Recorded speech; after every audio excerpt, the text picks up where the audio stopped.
Is up, Super Fam and Brovengers alike? I am Sensei Finito, aka Vane Sensei, and welcome to Marvel Bros, where we discuss all things Marvel and everything pop culture. And today we are going to be continuing our From Watcher to Reader series, as we have already been doing. Y'all already know how we do around these parts. On today's show, we will be continuing book club for The Great Hunt, chapters 20 through 24. So another segment of 5 chapters. And this is, of course, for season 2, episode 5 of our From Watcher to Reader series. And this has been an incredible series that we have been going and embarking on thus far. If you aren't already, make sure you follow us on social media at Marvel Bros to stay up to date with all things Marvel and everything pop culture. You can also follow me on social media to stay up to date with all my thoughts, theories, and opinions on whatever particular thing I may be partaking in at that particular time. And you already know, check out that weekly podcast wherever you check out your podcasts at. Okay. I hope everyone's having a fantastic day today. It is Wednesday. It's a good Wednesday so far. I'm not gonna lie to you. I'm loving this Wednesday. I've had a good Wednesday so far.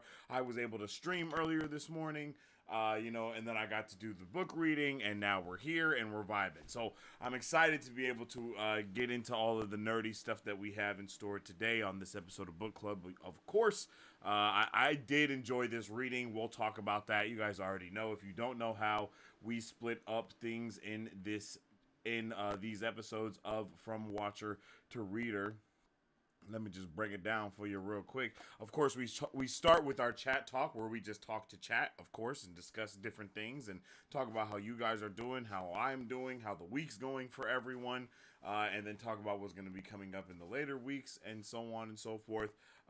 And then after that, we go into my overall thoughts of this segment of reading, and then after that, we do chat talk again, and then we go into our chapter by chapter review and discussion. So it's a good flow to everything. You know what I mean? We get to get all the good nerdy bits out first and foremost, and then we get to go into super nerd mode afterwards, and it's gonna be amazing. I don't want you guys to think that this board is for Wheel of Time. It is not. I'm sorry. I know you guys probably feel like that's a major tease, but this is not a Wheel of Time board. This is a MCU board, actually. If you want to kind of know a little bit more about it, you can check out the TikTok for show, where I kind of go through and break down all these little universal time travel and all these other little things in our From Normie to Nerdy series that I'm doing on TikTok right now. It's almost done. Actually, I should have posted before I went live, and I definitely forgot about that.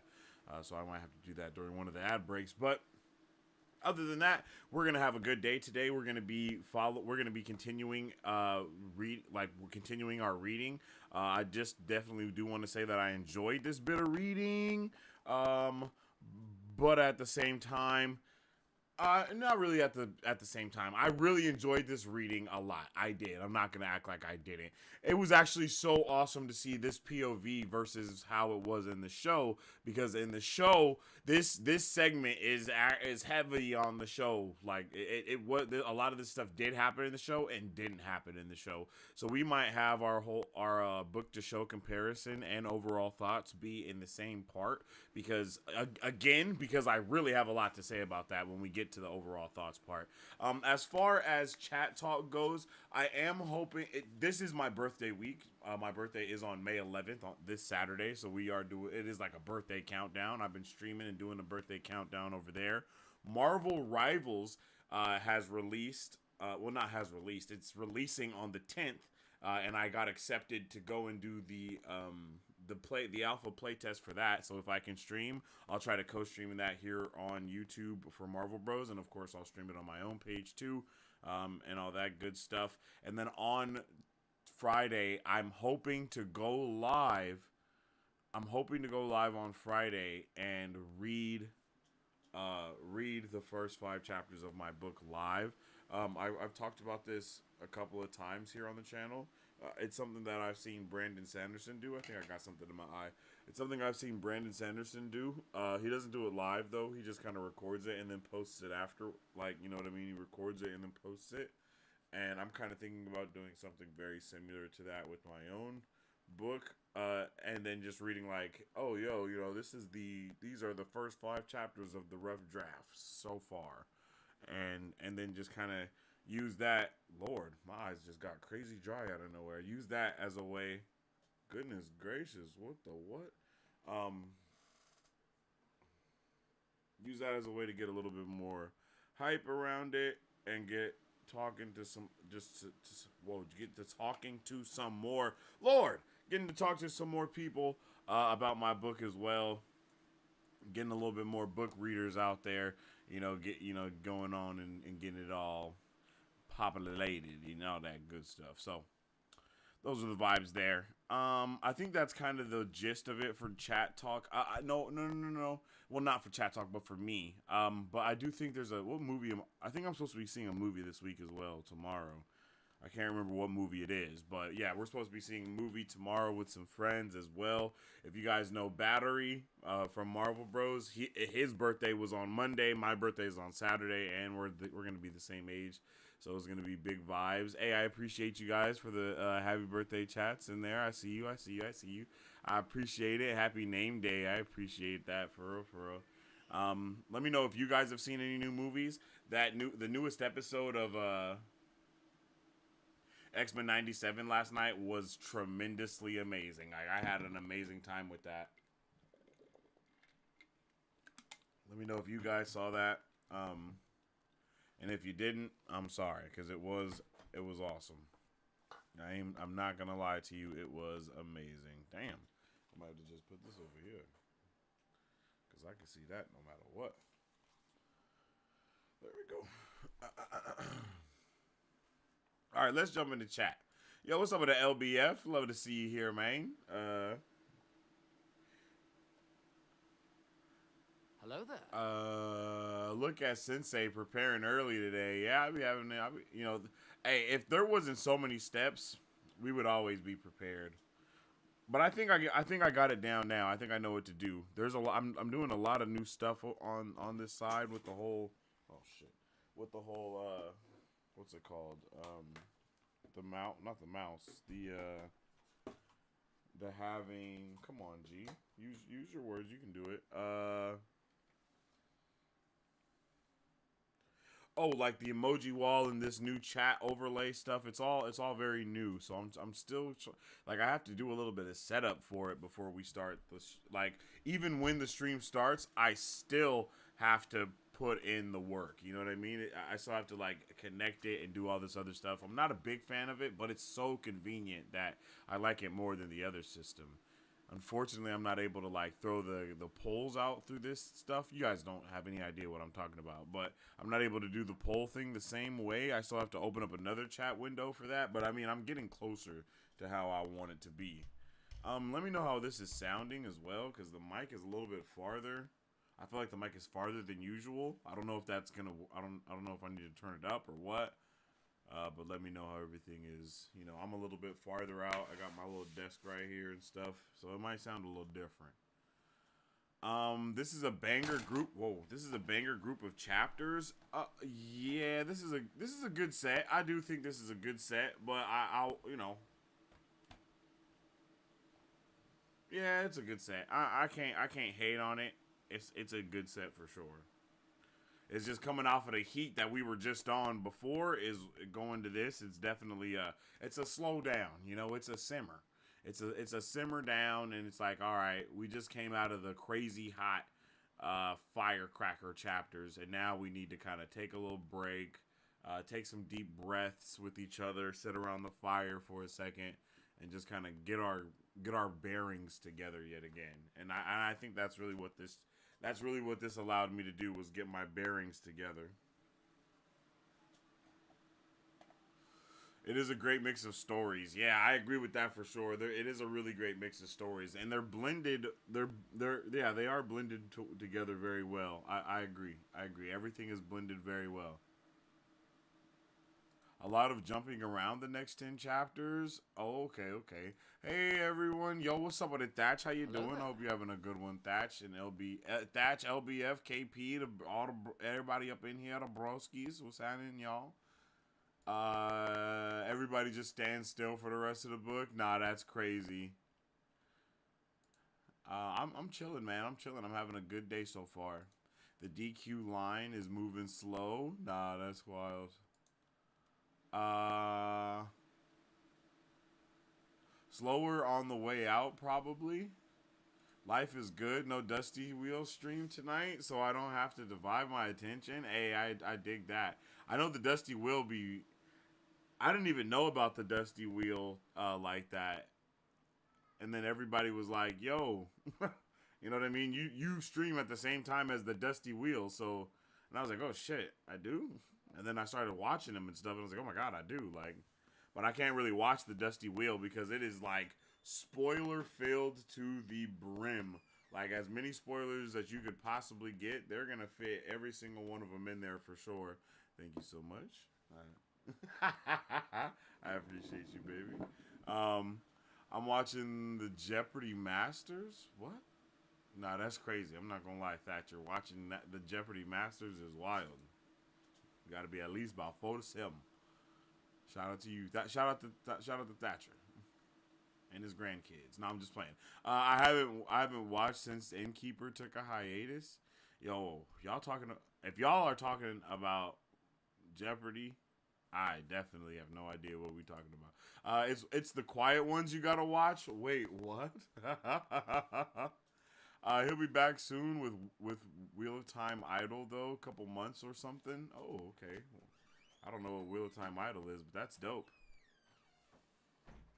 I pop in and out of the Dusty Wheel, always have. Oh, I appreciate the love, for real. Hey, yo, Sensei. Hey, yo, Thatcher. That one is always a good 2 shows. Wait, are we talking about real Jeopardy or Wheel of Time? I don't know what's happening now. Episode 5 of season 2, and we're just meeting Elaine. She showed up real quick in season 2 of the show. Real good point of that. That's a real good point, LBF. I'm not gonna lie. I was even thinking about that. That's something that I thought about as well. I was like, how is this possible? Not that, like, basically, how is this possible? How are we here already doing these things? But everything is also extremely different from the show, which I really appreciate. And again, I'm going to have to blend those two things together when talking about it because I have a lot of comparisons of book to show that are contained within my overall thoughts. So we missed her entirely in season 1. Big fact. So they had to get us in there quickly in the next season. I guess we're getting reacquainted with Elaine. Facts. Broke my heart with the board. Yeah, KP. I knew some of y'all were gonna think that this was a Wheel of Time board, but nah, it's a Marvel Bro board. You feel me? It's been a while since I've seen an analog spreadsheet. Yo, I use analog spreadsheets for stuff. Well, I don't know. I don't know. The board does look nicely color coordinated, though. I tried to make it real simple so I could break down like the universes, the time travel, the time concepts, events, universal concepts, and then variants and stuff like that. And that is breaking down the MCU, Foxverse, Spider-Verse, and the animated universe. One day I'll be able to. One day I'll have a whiteboard for Wheel of Time stuff. It's possible. My brain is definitely chock filled with Marvel nerd stuff as well, though. Happy birthday, hey! I appreciate all of y'all for all the early happy birthdays for Shazzle My Nazzle. I might try to stream on Saturday, maybe, and play like some Marvel Snap or something like that, or something. I'm not sure. No, I'm going to stream on Saturday for sure because the Marvel Rivals game is going to be out. And I know all the Marvel fans are going to want to check that out. So I'll definitely be live on Saturday if you guys want to pull up on a brother and say what's happening. But it might be a little spicy. You know, it's going to be a birthday stream. So, you know, I might have to private that afterwards. You know, it might be one of those. The Fall Guy was great. Yo, I did want to see the Fall Guy. I don't know why I didn't end up seeing it. I think I wanted to see it, but I didn't want to see it that bad. I think it was one of those. You know what I mean? it was like, yeah, but because I got kids and stuff, so if anytime we go to see a movie, it's like I gotta get babysitter. Then we got it's a process to do that. So sometimes I just be like, bro, this movie ain't really, it's not like it's not on my radar heavily. I'll be like, I don't have like I don't have any like fans out there that be wanting me to see it. Because if I do, if I do, then I go watch it and do a review if it's requested. But the Fall Guy, I did like Challengers and the Fall Guy. Like I had no desire to really go to the theater and watch those movies in a way. You know what I mean? That's just kind of how it was. Me and the wife had a lot of fun watching that last weekend. Hey, that's what's up, bro. I think is it because that is like an action rom com, right? If I'm not mistaken. Sensei always gets his steps in, man. I need to start getting my steps in. I ain't gonna lie to you. For real, for real. Yo, Ray, what's up with it, man? How you doing, G? Appreciate you for tuning in. This is Book Club, brother.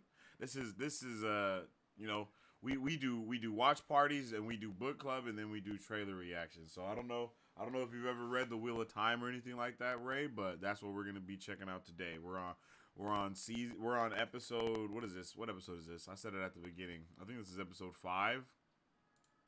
And we're in book 2, chapter 20, you feel me? So we're deep in it. But we won't start doing the book stuff until a little bit later. Well, not a little bit later, but we're about to get into it right now. We're looking to do Wheel of Time. We're looking to get into comic books and stuff like that for book club as well. I'm actually trying to coordinate with my local comic book shop and like do something with them. You know what I mean?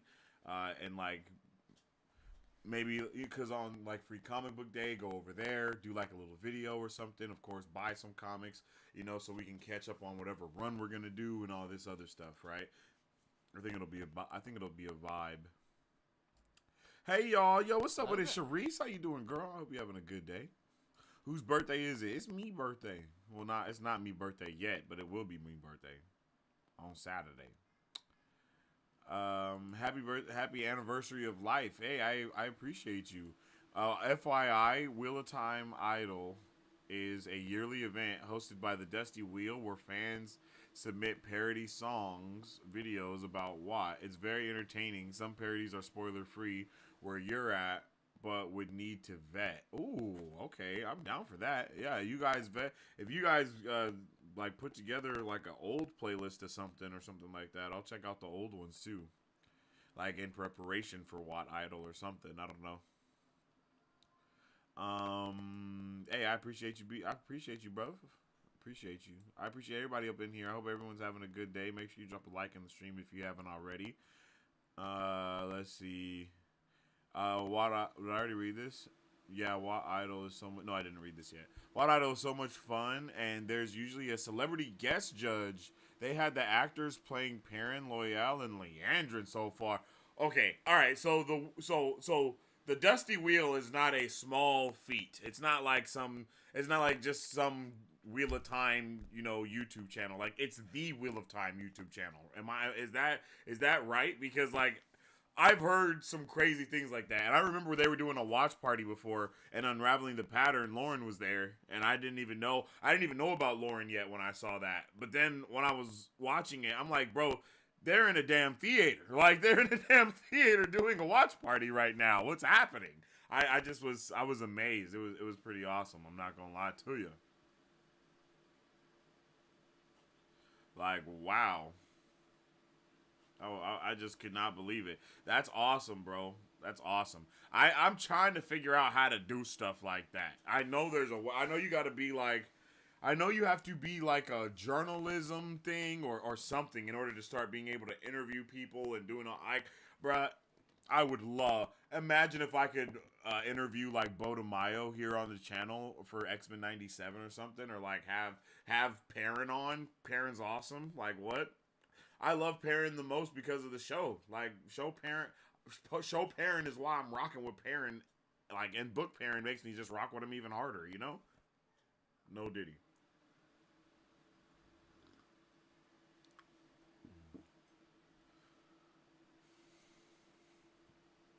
I'll do it. Hey, I appreciate you, KP.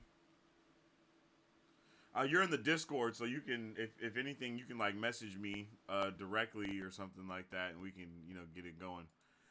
I gotta go to Walmart and buy some books. Does anyone know if they still have the new TMNT? I really have no idea. Hey, cameo interviews would be dope. I've seen a lot of people do cameo interviews. I've seen what's it called? Basically, I've seen so many channels like do it, and so many actors and directors and writers, like they're hella up to go to do it as well. So that's why I'm like, bro, let me be able to talk to some of these writers and stuff. I would love that. The Dusty Wheel is OG, and they did the official after show for Amazon. Oh, Lauren from Unraveling the Pattern is one of the organizers and judges for WoT Idol. Oh my god. Okay, that's awesome. That's awesome. That's super dope. I'm not gonna lie. I'll stop talking about other channels now. Hey, I appreciate you. It's no, I'm not really tripping off of it because all these channels, I started up the conversation about talking about these channels, and we've talked about them before as well. And it's not like you're promoting them or nothing like that. It's all good. I hate to have to dip out so early, but I have to be up at 5:30, so I'll listen tomorrow. Rest of the chat at work.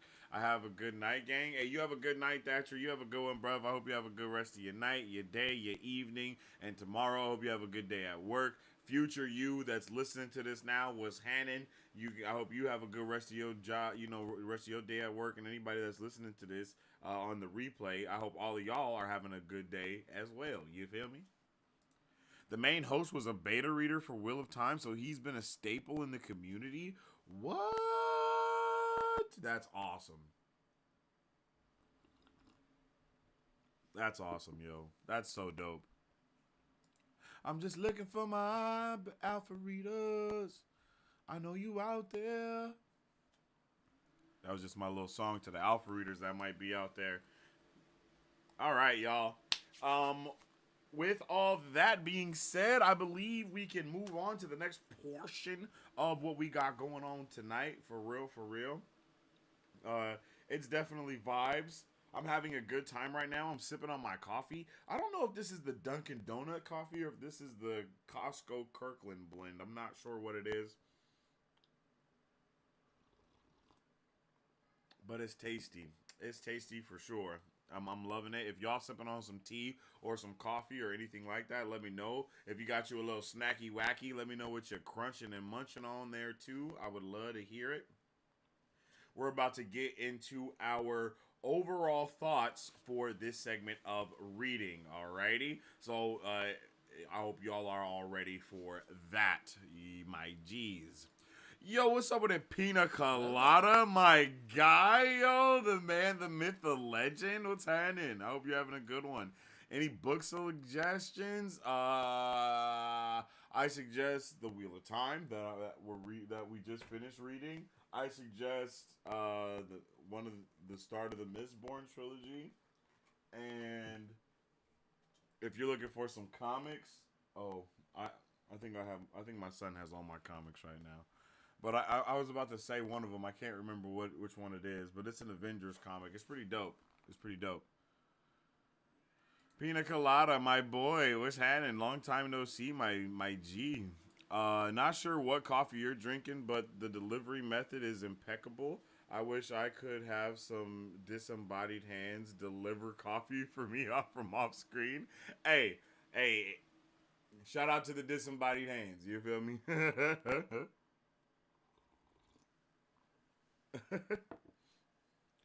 I love you, babe. Thank you for the coffee. Shout out to Remy, the barista of the house.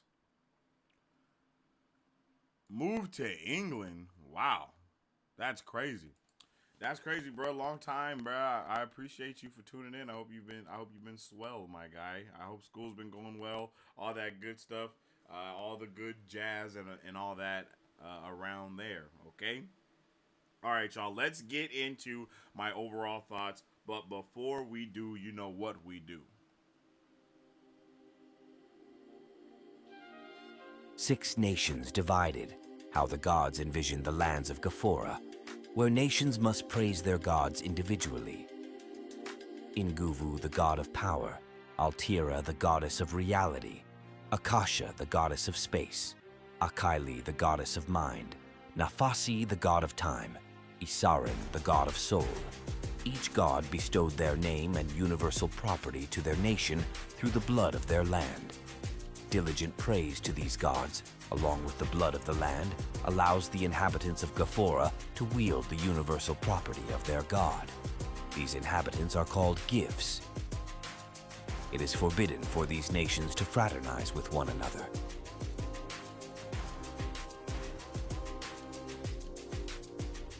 Gifts, the lands of Gafora.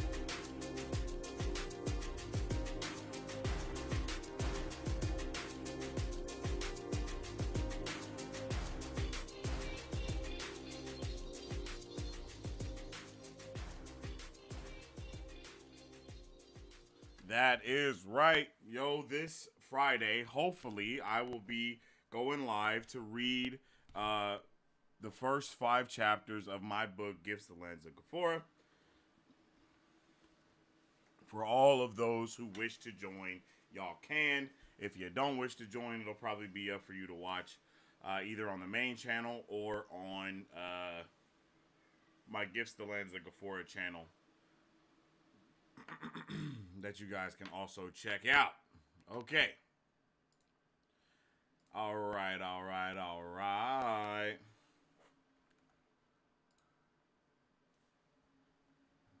Whoa.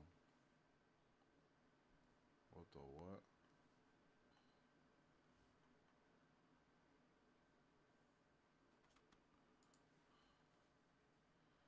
That was crazy work.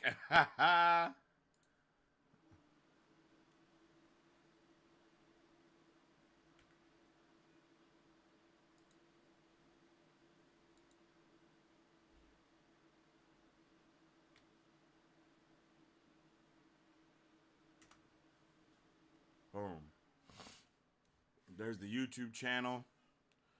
That really does look like a compelling setup for a story. I'd be happy to do some alpha reading for you. But just so you know, I'm completely unreliable at anything I do outside of work. That's hilarious. Hey, I appreciate your honesty. And I appreciate you offering, for real. You definitely can. It's open. Right now, I'm opening it. It's opened up for... It's just opened up. You feel me? Let me, I think there should be a Discord link. I don't know if you have Discord, LBF, but you'll be able to join up in there. And then you'll have access to the book and all that stuff right now. I think some of you guys are already in the Discord. If you're looking for your copy, it's in the Discord already. You just got to kind of find it a little bit. Where the link's at? Wow.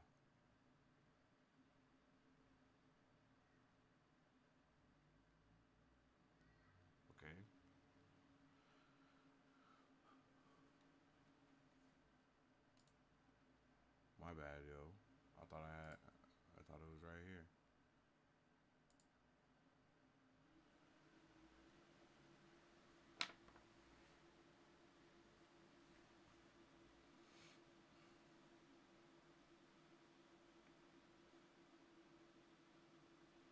Bam.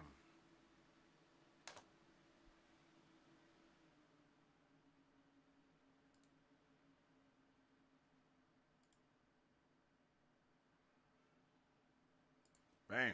Damn.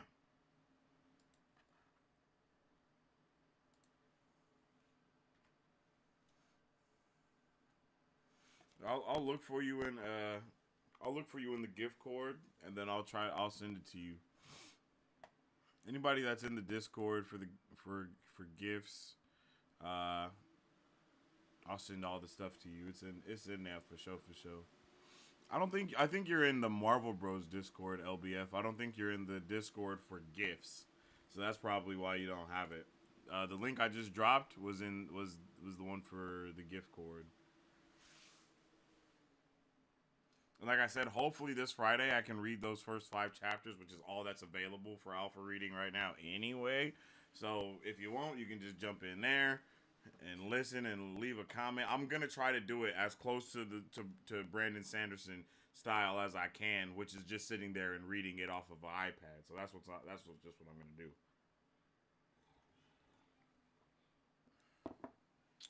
All right. All right, now that we got all of that stuff there and out of the way, let's talk about my overall thoughts for the first half of this reading. Holy cannoli. Again, this is going to be my overall thoughts and my book to show comparisons kind of wrapped into one because I have a lot of them. It's going to be hard for me to talk about one without the other because that's how, like, even when I was reading it, like the margins that the notes that I was making in the margins were all like, wow, this compared to the show or that in the show or this in the show. You know what I mean? Like, that's how it all was, just because that's where my brain had went to. And I was actually so pumped about this. I can't say pumped, right? I was just really excited to be able to kind of take that breath and to kind of chill out. And at the same time, I wanted a little bit of action at some point. I just didn't know where that action would come in at, but we didn't get any action in this segment, and that's okay because we've had a lot of action and stuff in the last couple of chapters that we've been going through, right? Like it's been a vibe. So, I've been really like just going through it, and it's just been awesome. Like it was awesome. It was really awesome. Okay, that's all I can say. It was awesome, right? Book to show comparisons were crazy. Like the show definitely cut off so much. It's I don't even know how it's possible to stay so authentic and change so much at the same time. But that's what the show managed to do. It managed to keep a lot of the core of the story, but just change the roundabout way that we get there.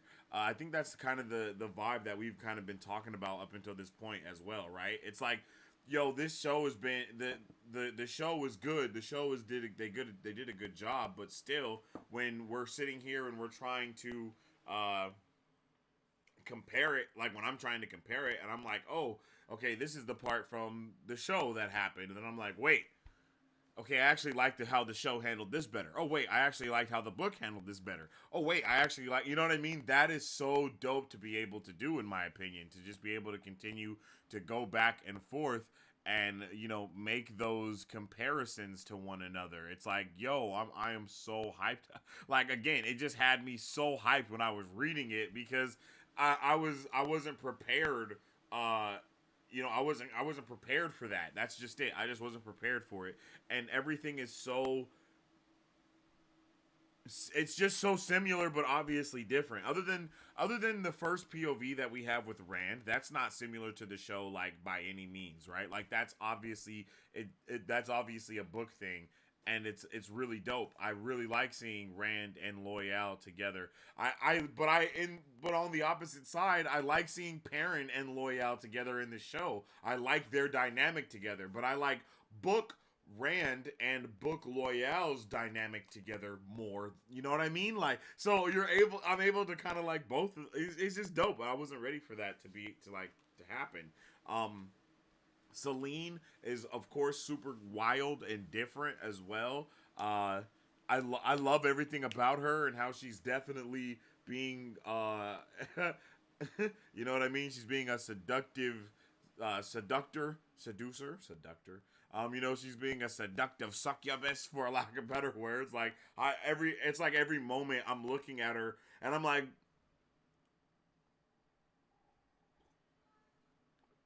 no, you know what I mean? Like, that's how it's making me. That's how I'm like, bro, you can't trust her. It's so obvious, in my opinion, that you can't trust her. But I think the obviousness of not being able to trust her and everyone obviously trusting her anyway is a red flag, like, to the fullest extent, right? It's like, hey, we should not trust this random, beautiful, drop dead gorgeous woman we met in this hellish place. I think that's what I said in the last episode, right? Is you don't want to meet a beautiful woman in a hellish place. Like, you just don't want to do that, right? So, I'm here for this. Like, I am so here for all of the things that we got to do in this in this segment so far. Like, again, it was super chill, and I wasn't ready for it to be super chill, especially when we've been going through multiverses and timeline. Like, we've been doing all this other wild shit up until this point. So now we got to this moment of it just being super just chill, and I was like, okay, we're chilling. Like, wow, we actually get to catch our breath. Like, we don't have to. Yes, we need to watch everybody, but we're not literally looking over our shoulders because we might die or because we're in the heat of death at this moment. Rand got to just be Rand. He got to be that guy that he's kind of built himself up into until this moment. Like, it just really worked on all those different levels, and I appreciated it so much. I appreciated it so much.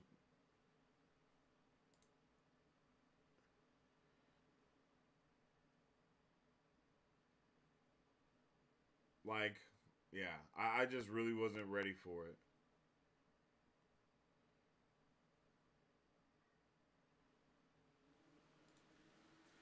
Yo, Pina Colada, I see you in the gifts Discord. I appreciate you, man.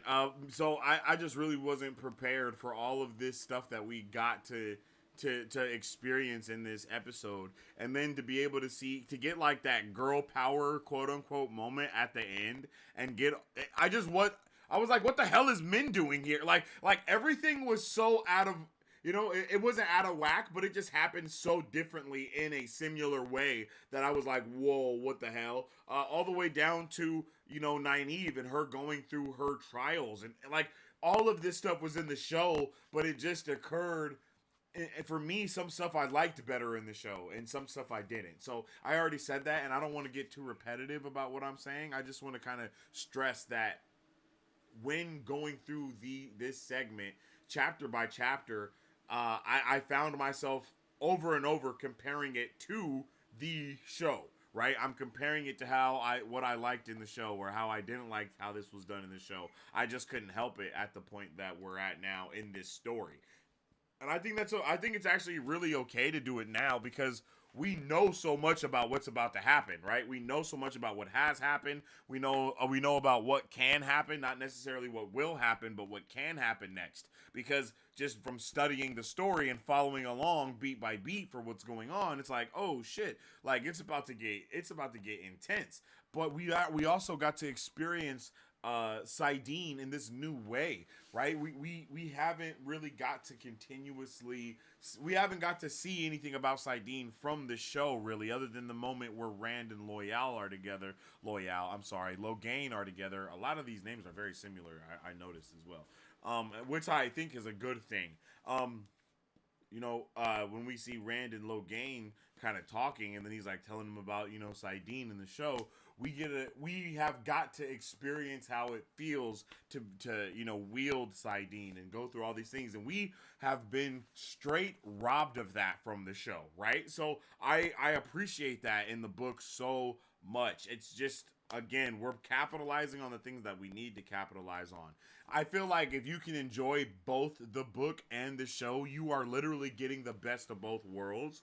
And I think only through watching the show and reading the book, you're able to, like, kind of weave all this different stuff together. I'm here for it, yo. I'm here for the weaving of the pattern.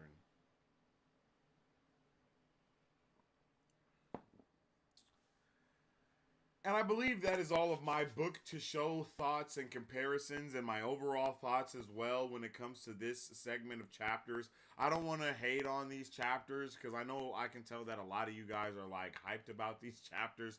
It wasn't like a hype moment for me in these chapters, but there was a lot of lore and world building and really grade A storytelling happening through the dialogue. So that's why I really appreciated the chapters for those reasons as well. But at the same time, it was just, again, it was a relaxing chapter. That's how I felt about this one. It was just a very mellow, that's what it is. Super mellow. Super mellow. And I'm here for that. He just cast Magic Hand. You got to sometimes. If I'm unreliable, that's a compliment, because it means it doesn't feel like work. I understand that. I can see what you're saying. You feel like you can get to it when you get to it type of vibe. I feel that. Yeah, I'm in your Discord. Okay. I'm in the Marvel Bros Discord. Okay, you should be in there now. Let me know what you get at Walmart. What's happening, King? What's happening, Kingler? I hope you're having a good one. Hello there. Thanks for the link. I'm in. Hey, I appreciate you. Anybody else? Make sure you guys join up in the Discord. So I can give you. So if you want to be part of the alpha read for my book that I'm working on right now, I can drop those roles for everyone. Alpha reader. And then once you get that alpha reader role, it'll open up the rest of Discord to you, and then you'll be able to see the alpha reader stuff in there.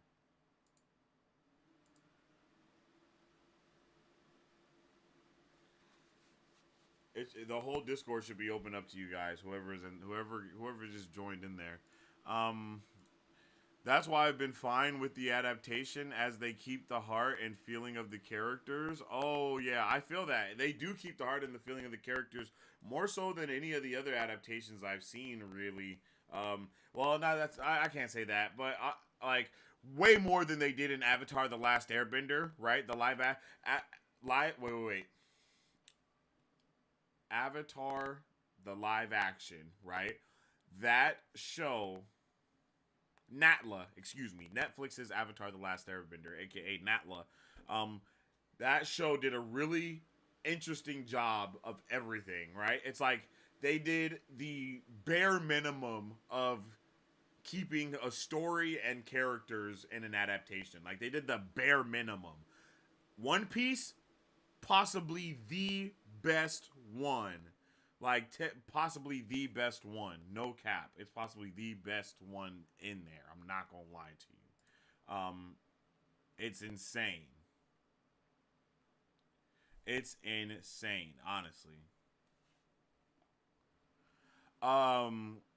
Yeah. So, and I think Wheel of Time falls in between Netflix and One Piece, right? Like, it's like right in the middle, a little bit leaning on the One Piece side, but then it leans back and forth. It's like a good teeter-totter of going back and forth there. Completely agree about the feeling of the world's storyline, and especially the characters, to hit the main story points and navigate the adaptation to a different medium. Yeah. That's the point right there. Is they did everything they needed to, especially when you think about time constraints, right? In order to give the newcomer or the new watcher the most experience that you could get from Wheel of Time in the live action under the parameters that they had. And that's why I think season 3 is going to be freaking insane. Legit. Loyal and Perrin are too similar at this point. Rand and Loyal is a better matchup. Yeah, I agree. In the book, it just works so much better. But I love Loyal and Perrin in the show, though. Like, they work way better than Rand and Loyal do. Because, you know, Rand in the show is like, I don't want to talk about show Rand right now. I don't want to do that. I'm having a good time. All rats, I'm late. How's everyone doing? Yo, Mari Sue. Hey, I thought you would sleep again, girl. I can't believe you missed X-Men 97 last night, Mari, so I'm not gonna lie. It was an insane episode. The stream was popping the whole time. It was amazing, Mari Sue. You gotta set some alarms next week for the season finale. You can't miss the finale, Mari Sue. You can't miss the finale, okay? You gotta make sure that you get you some coffee, you get you some Red Bull, a 5-hour energy, something. Because it's going to be booming next week. Legit, we had like 50 people in the stream last night, almost the entire time. It was crazy. It was amazing. The red flags are banded across the sky and fire. I dig that, for real. Don't get me started on Show Men. That's a travesty. Yeah, I do not like Show Men. I'm not going to lie to you. Like, after what I've seen from her already in this book, I'm like, damn, son. Like, she is way better in this, like, wow. Couldn't find TMNT, but I did find a Lilo and Stitch manga set in feudal Japan. What? Bro, you got to join the Discord and drop a picture of that for sure. I need to see that one. I'm not gonna lie to you. You got to join the Marvel Bros Discord so you can drop that in there. I need to see that. Feel free to lean into the WoTcher to reader. Feel free to lean into the WoTcher to reader aspect. It's probably a main reason I'm here to get to experience the feeling with you. I feel that. I feel that. I feel that. Okay. I dig that. I dig that for sure. The show is like someone trying to tell you that the story that kind of skimmed the book and misremembered things, but they really love the characters and plan to do a reread. I can agree with that. I see it. Apparently there's an application progress. No, there's no... The application is only if you want to be a reviewer for the alpha reader, copy. So if you look like, is your name Light Blinded Fool? Yeah, it is. I just added you. If you look at that first link, that should take you straight to the PDF for the book.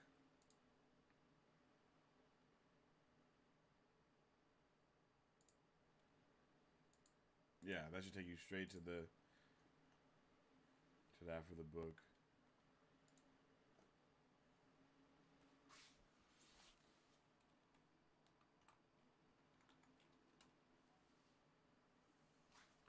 One Piece, love the live action. It's really a masterclass on how to adapt something. Yeah, I agree. It really is. They did a wonderful job of adapting everything, like beautifully.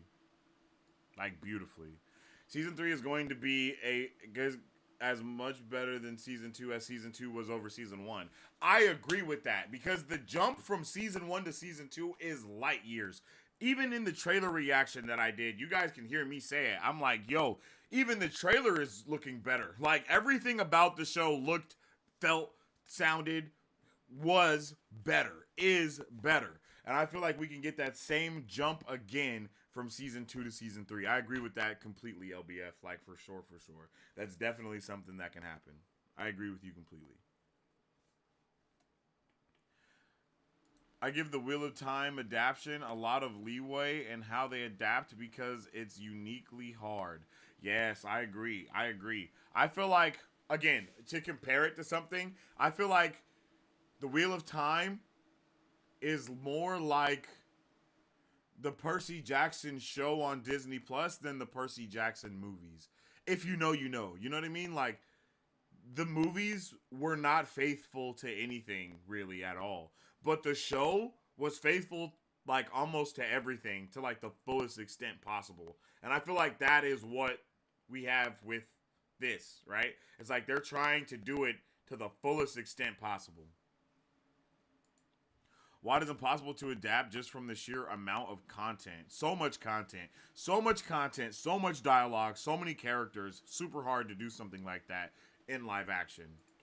I feel like a Wheel of Time anime would be top tier. You're so right. Like, honestly, I need people to stop trying to make so many live action adaptations for stuff because the animations are always so much better, you know? Like, it's always so much better. It just is. Anything like this, anything on this level of show, of book, of anything, it has to be top tier. I don't know if you guys have seen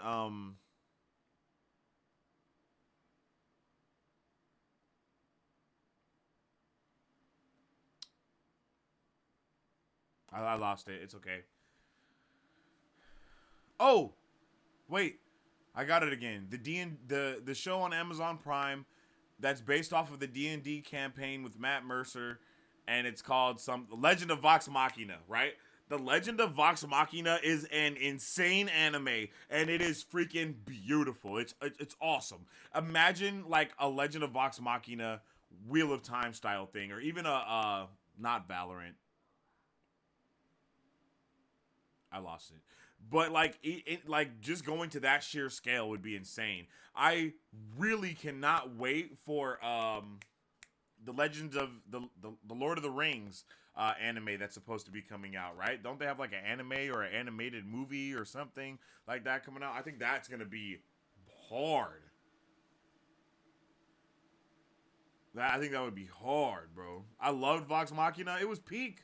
Vox Machina was fun to watch. A Wheel of Time anime would be mind-blowing the way they could go into more detail. They could bring everything to life. Like, we could see the multiverse stuff, like the way that it was in the book. Loyal would look insanely awesome. Like, everything about... Imagine seeing the tree singing and all that. Like, bro, oh my god. Like, somebody please do that. Like, I want that. Still have Rosamund Pike do the voice and stuff because she is killing it in the... Like, she kills it. Like, bro, we could keep this... We could damn near keep the same cast. You know what I'm saying? And just make them all voice actors. Like, bro...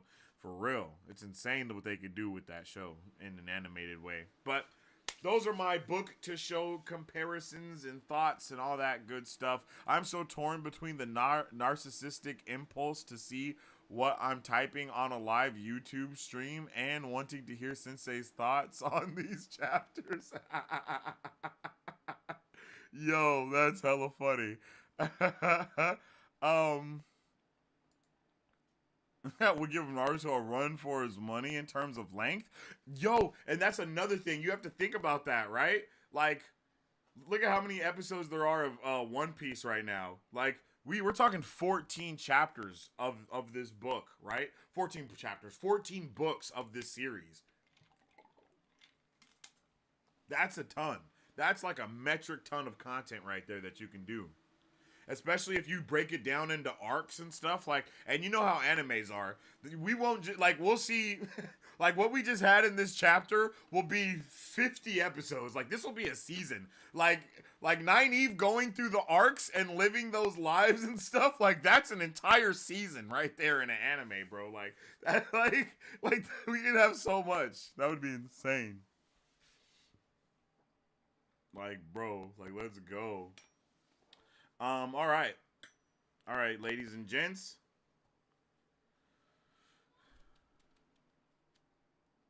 Oh, it is time to get into our chapter by chapter review. All right, ladies and gents.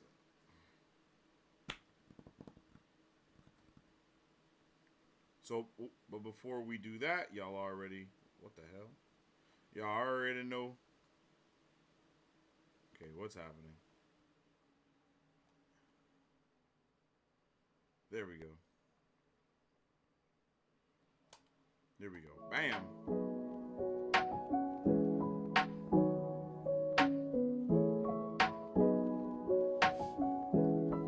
Hi, my name is Dominique Pruitt, and I started Don's Bomb Gourmet Popcorn LLC in the summer of 2021 to introduce delicious and unique flavored popcorn not found anywhere else in the world. Why, you ask? Because I make it in my home with love, just for you. We offer over 10 flavors and are continuously creating new flavors that can be customized to any color or taste for your next event, party, or fundraiser. So go find yourself to our website and find a bombastic flavor of popcorn at donsbombgourmetpopcorn.com, or you can also follow us on Instagram or Facebook at Don's Bomb Gourmet Popcorn.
Hello, hello, hello, hello, hello.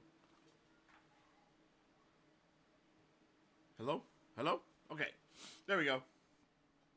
Make sure y'all go check out Dom's Bomb Gourmet Popcorn, where the popcorn is always bomb, it's Dom, and of course it's made by Dom. All that good stuff, okay? I don't know why I started dying just now. I do know why I started dying. You know why I started dying too, don't you? All right. Let's get into it.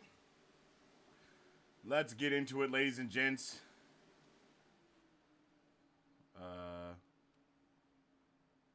Stream Deck? Nope. What am I trying to do? This. Lonely screen, baby. And then we're going to bring this up here.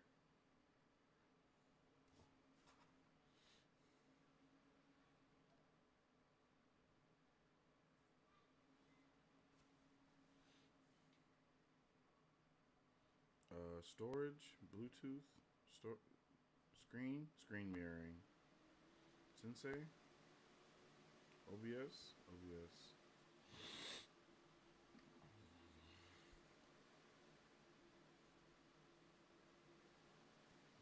There we go.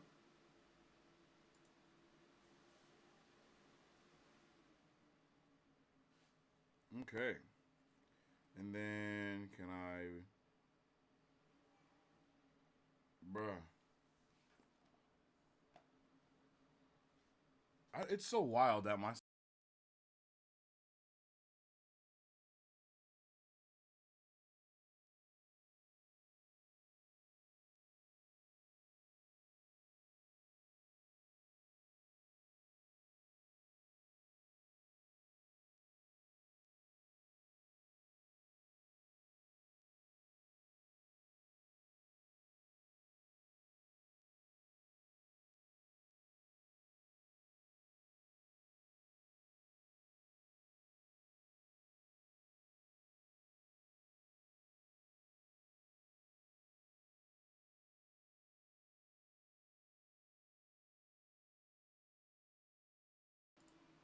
Hello? Bruh. Hello. What the hell is this? Oh, my stream deck is tweaking. Okay, let's close that out.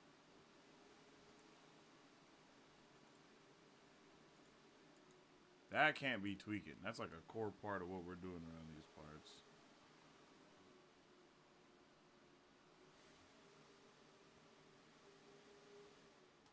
Yeah, this is tweaking. Damn, that's unfortunate. Please don't make my whole computer start tweaking. All right. I don't know if can I do this without this? I have an entire production over here, my guy, and if one thing goes out of whack, everything goes out of whack. And my baby is out of whack right now, you know what I mean? All my scenes and sources and mic stuff. Okay. I think I'm gonna just have to leave that alone. Because it's tweaking for some reason. I don't know why that's tweaking. That tweaking is why my mic keeps going out. Because it keeps muting my shit via the button. Hello. Okay, we're good. I think we're good for right now. Alright. I just don't want it to cut out while we're mid discussion. Because I'm going to be pissed if that happens. Alright. Alright. Let's get into it, guys. Let's close out all this stuff. Let's close that. Okay, bam. And okay. That was wild. Let's fingers crossed, y'all, that we have no more issues, okay? Why would I say that, right? Let's get it.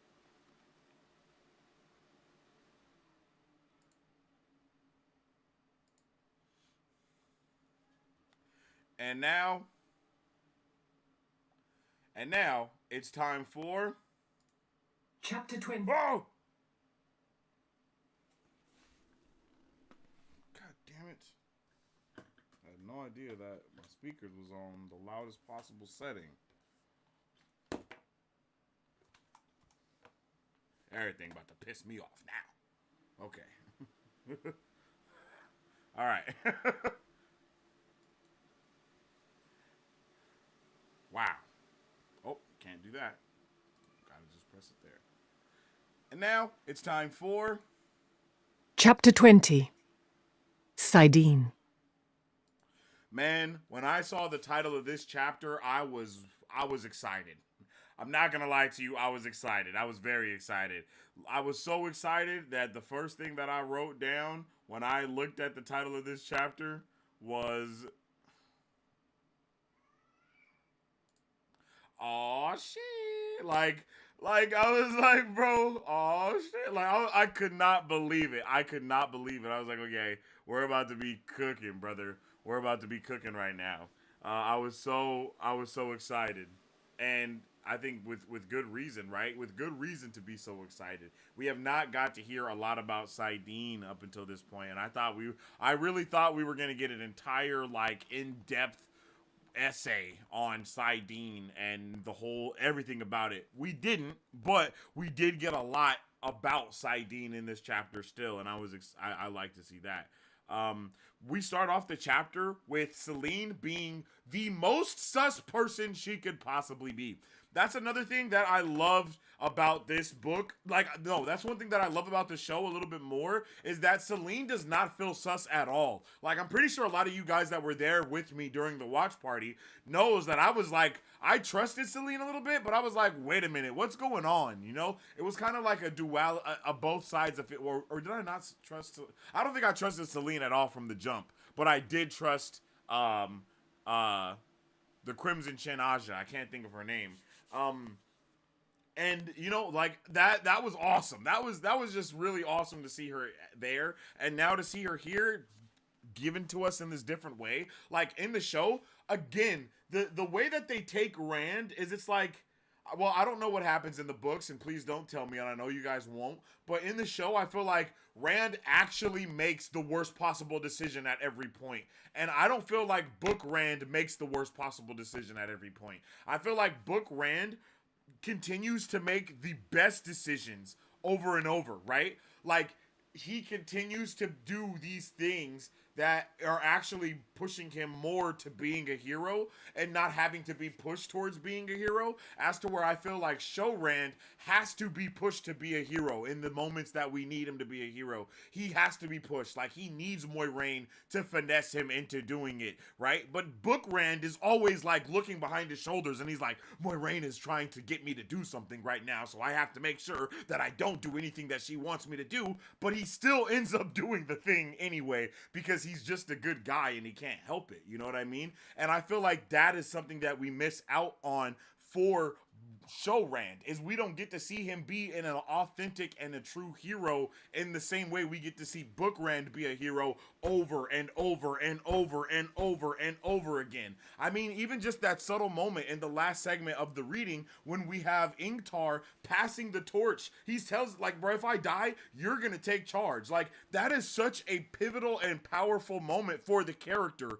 And we don't get to see that at all. That's wild to me, right? That is wild to me that we don't get to see that. Same with Matt and Rand taking care of each other. It's wild to me that we don't get to see that in the same way in the show. These moments are so important for who Rand ends up becoming, and even how Matt starts to treat him later on. Like, we're missing out on an entire arc of what's going on in the show, but we're not missing out on it in the book, and that's okay.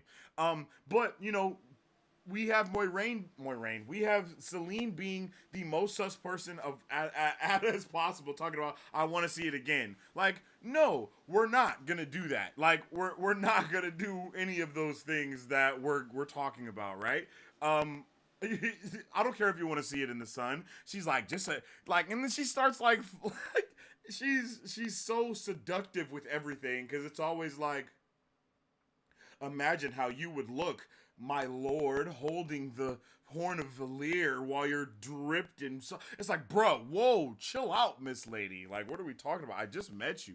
And then Rand, of course, can't keep it in his pants, because Mans is always thinking about kissing her and how it would be to marry her. And he's like feeling bad. You know what I mean? He's like, oh my God, I have betrayed Egwene. What am I doing? Like, all of that has me rolling. But finally, Rand is like, no, like, let's not do this. And I wrote it in the margin. I'm like, finally Rand has some damn sense and is like, bro, maybe we shouldn't let her see, maybe we shouldn't let her do all of this stuff with the main thing that we need.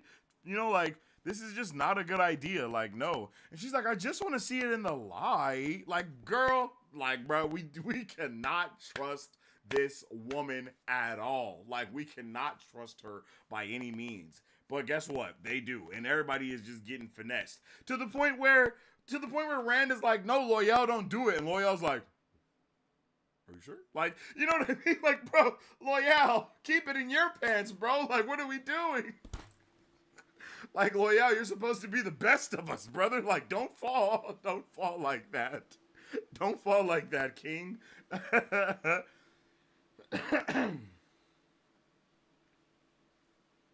And then I love this right here where it says, Rand was sure that she was no older than he was, but at that moment, she suddenly seemed as old and as cold as the mountains. Like, okay, thank you for at least not being a complete, completely oblivious to what's going on because you see a pretty face, my boy. Like, that, we can't do that. We can't do that. And she's like, and then she says, all I want to see it in the light of day, I won't even touch it. You hold it. Like, no, I'm not. No, none of that's happening. None of that is happening. And then I also really appreciate how they continuously are comparing her to a Aes Sedai, right? We are continuously ads are going to roll out in 1 minute, just so you guys know. We are continuously comparing her to an Aes Sedai, right? Over and over again. And I feel like that is Rand sensing the magic in her and not understanding why. You know, he can only equate the feeling of the one power or Saidar to Aes Sedai. So he's constantly comparing her to an Aes Sedai. But in reality, he's just feeling that she has a connection to the one power just like he does. That's all I'm gonna say. That's how I feel about that. Because he's always like, is she an Aes Sedai? Like, all the time. And I feel like that's happening because he's feeling that magical sense, right? Like, he's feeling the magic come from her. He's feeling like that energy ooze out of her, for a lack of better words. He's like, yo, I can tell. I can tell there's something afoot right here. Her face so young and beautiful that he wanted to kiss her despite what he was thinking. What? Like, bro, these are red flags, my boy. You're literally, you're telling me that you are having fight and make love senses at the same time? Like, you're trying to run away and make a baby with this woman? What are you doing, my G? You gotta focus. Get your head in the game, Rand. Go take a cold shower and get your head in the game. Okay? I guess they didn't have showers back then. But go jump in a pond or a river or something. You're from the two rivers. Pick one of them and jump in it, my boy, so you can cool off and chill out because you're tripping. You're tripping at this point. And then, again, I am no Aes Sedai. She wrapped herself in a silent coldness that made even the morning sun seem chill.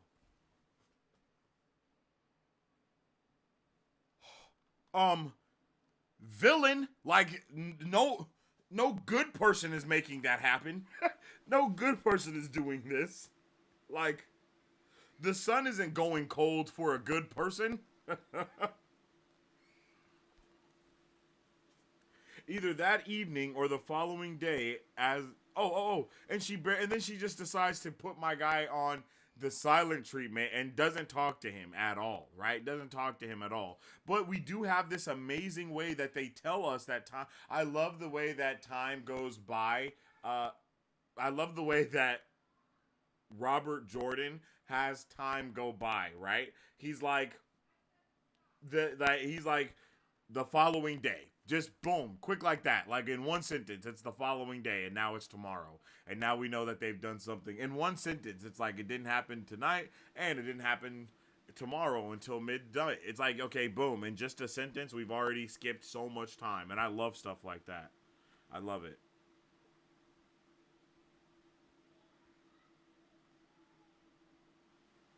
And then my guy is like... And then Rand is just like, if Fane catches up to us while we slept, him and those Trollocs, like, it would not be good. He's coming after me, after the Horn too. Why do you think I've kept such a close watch these past nights? And to me, I'm just like, Rand, why are you talking so much? That's the only thing that I can think of. It's like, why are you explaining every ounce of what's going on to this woman that you met in the most sus way possible? You met her in an apocalyptic wasteland, and she obviously can channel, and you are the dragon reborn, and this woman has channeled and teleported you here, and so it's only said that people dumbass powerful can do this, and you're here now. Like, I don't get it. What's going on? I don't get why he's just so adamant about spilling the beans on everything that's going on. Man is literally he's never even talked to a woman. That's just how it seems like.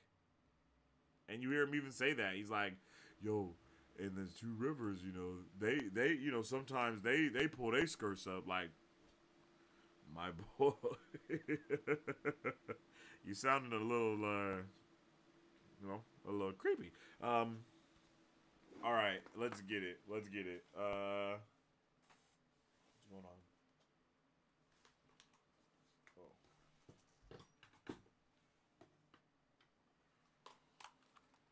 That happened.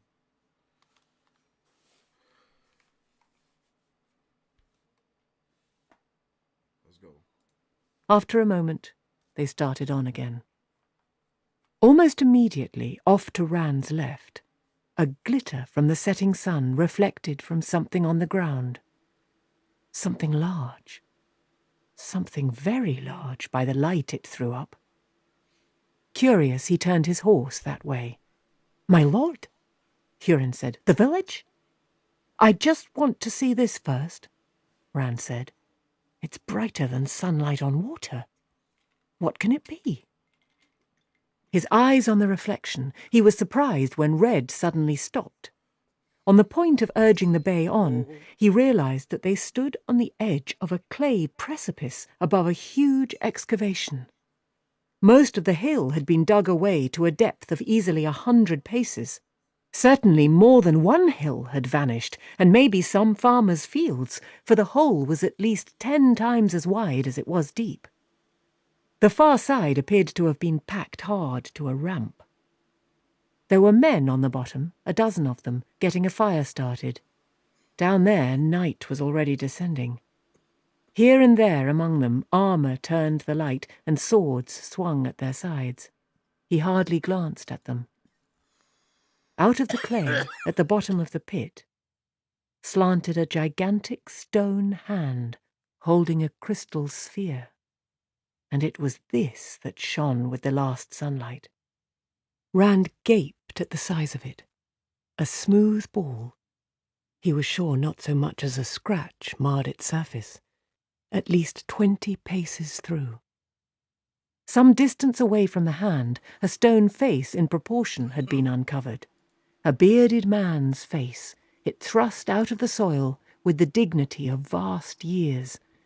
The broad features seemed to hold wisdom and knowledge. Unsummoned, the void formed, whole and complete in an instant, Sidene glowing, beckoning. Ooh-wee. So intent was he on the face and the hand that he did not even realize what had happened. He had once heard a ship captain speak of a giant hand holding a huge crystal sphere. Baal Domon had claimed it stuck out of a hill on the island of Tremalking. "This is dangerous," Selene said. "Come away, Rand." How do you know that? "I believe I can find a way down there," he said absently. Sidene sang to him. The huge ball seemed to glow white with the light of the sinking sun. It seemed to him that in the depths of the crystal, light swirled and danced in time to the song of Sidene. He wondered why the men below did not appear to notice. Selene rode close and took hold of his arm. "Please, Rand, you must come away." He looked at her hand, puzzled, then followed her arm up to her face. She seemed genuinely worried, perhaps even afraid. "If this bank doesn't give way beneath our horses and break our necks with the fall, those men are guards, and no one puts guards on something they wish every passerby to examine." What good will it do to avoid Fane if some lord's guards arrest you? Come away! Suddenly, a drifting, distant thought, he realized that the void surrounded him. Sidene sang, and the sphere pulsed. Even without looking, he could feel it. And the thought came that if he sang the song Sidene sang, that huge stone face would open its mouth and sing with him and with Sidene, all one. Please, Rand, Celine said. I will go to the village with you. I won't mention the horn again. Only come away. He released the void, and it did not go. Sidene crooned, and the light in the sphere beat like a heart, like his heart. Loyal, Hurin, Celine, they all stared at him, but they seemed oblivious to the glorious blaze from the crystal. He tried to push the void away. It held like granite. He floated in an emptiness as hard as stone. The song of Sidene, the song of the sphere, he could feel them quivering along his bones. Grimly, he refused to give in, reached deep inside himself. I will not. Rand! He did not know whose voice it was. Reached for the core of who he was, the core of what he was. Will not. Rand! The song filled him, filled the emptiness. Touched stone, hot from a pitiless sun, cold from a merciless night. Not! Light filled him, blinded him. Till shade is gone, he mumbled, till water is gone. Power filled him. He was one with the sphere. Into the shadow, with teeth bared. The power was his. The power was his. To spit in sight-blinder's eye.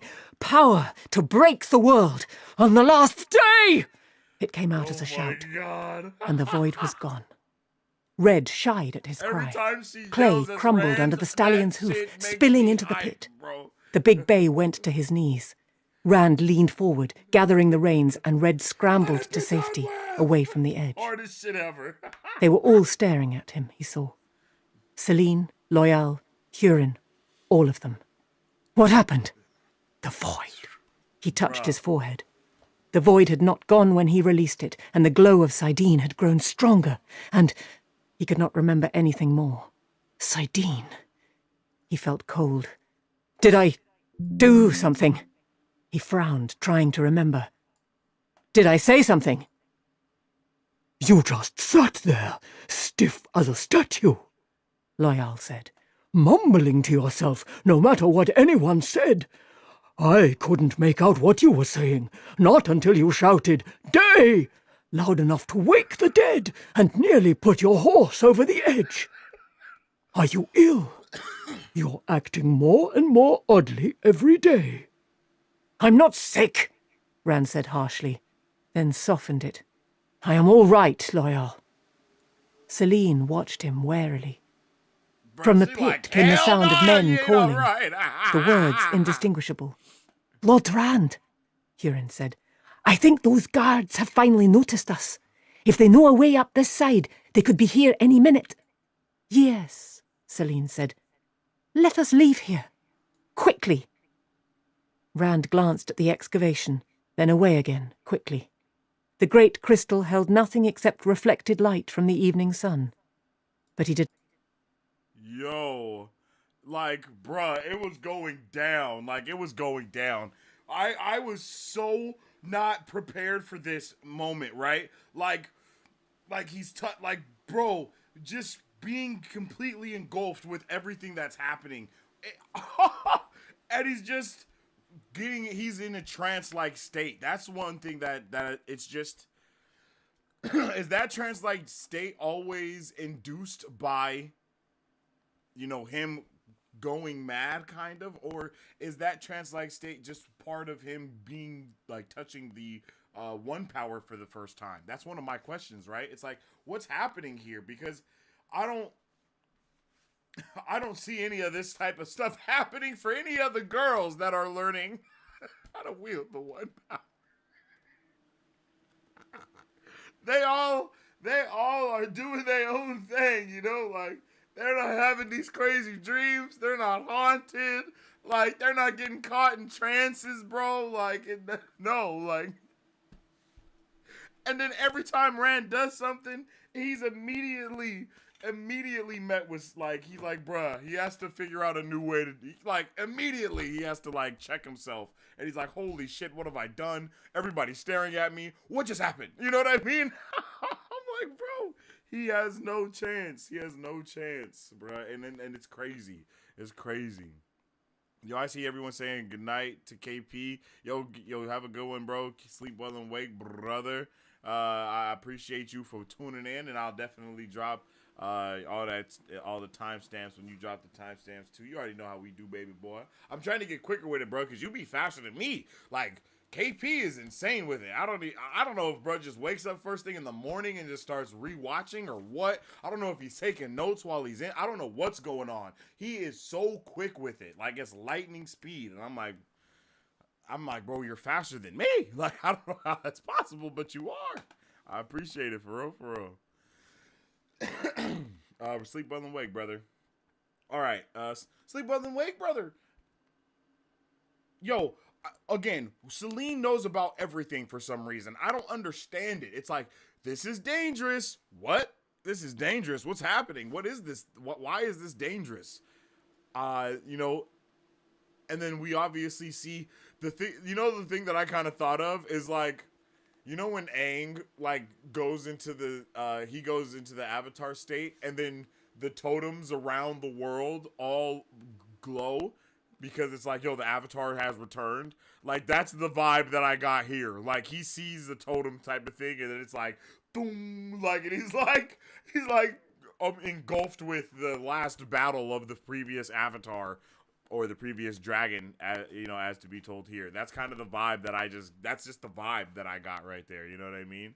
And I love how it says, unsummoned, the void formed, whole and complete in an instant, Sidene glowing, beckoning. Like, holy hell, what a way to say that he didn't even try to channel and it just occurred because he has this immediate interaction with this thing, right?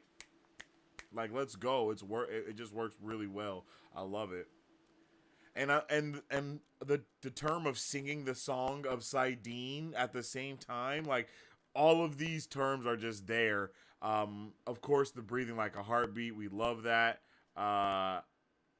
The power to break the world is just a beautiful thing to even say here, letting us really know that Rand is channeling. Like, Mans knows what he's doing, but he doesn't, you know? But he doesn't know what he's doing at the same time.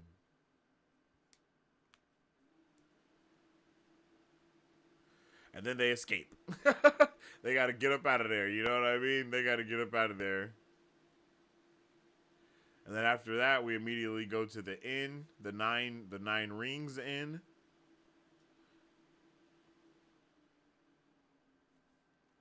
And of course, Celine being sus-lean, you know, sus-lean.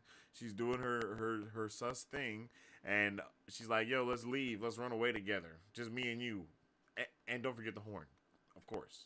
Like, Miss Thang, you are tripping. You're tripping. You got to get out of here. He's like, "I cannot do that." And then she's like, "The horn is not mine. I told you that." And then she just turns her back on him and just rides off into the night. Like, what? Why are we doing this? Like, why are we doing this? What's happening? And that is how we end chapter 20, yo. Let's see. Let's see. How is everybody feeling about that chapter? I really did like it.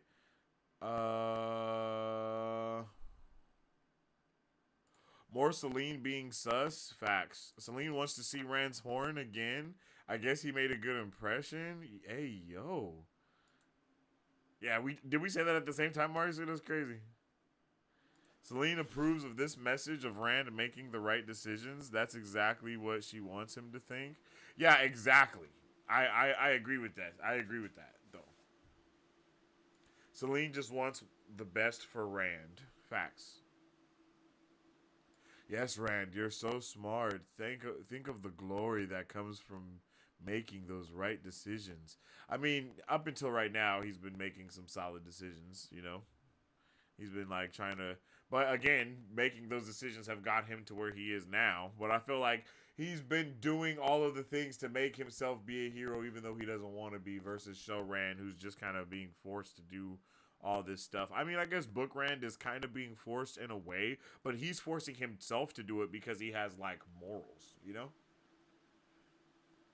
Like, Show Rand is just terrified all the time. I feel like Show Rand is just always scared of what could happen. And I don't feel like Book Rand is always scared of what can happen because he's scared of, like, not being with his, like, of his friends losing their lives because he's not there even more. So it's, like, kind of the same thing. It's just the quarter. Like, you know, it's the quarter that we always talk about. Like, it's the same, but it's different. Selene is definitely wildin'. I don't know what she was on. I don't know what the hell she was talking about. You know what I'm saying? She was out there just... Madam. Selene wants to see it in the light. That makes sense. She doesn't like to turn the lights off.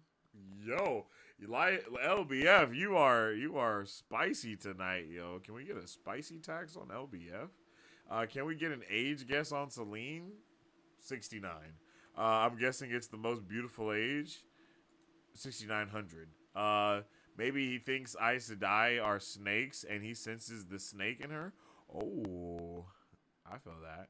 Innocent Farm Boy has no chance against Selene's cougar skills. Like, she has refined those skills over the course of the years. Like, you can tell. Selene definitely seems to be going after the whole... All right, my guy. Okay, I'll stop now. That's crazy. RJ is also good about pointing out the phase of the moon to keep track of the timeline, especially when POVs are indifferent.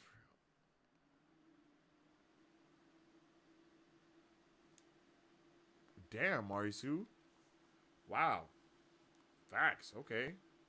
I feel that. Holy. That's crazy. Damn, Marisu.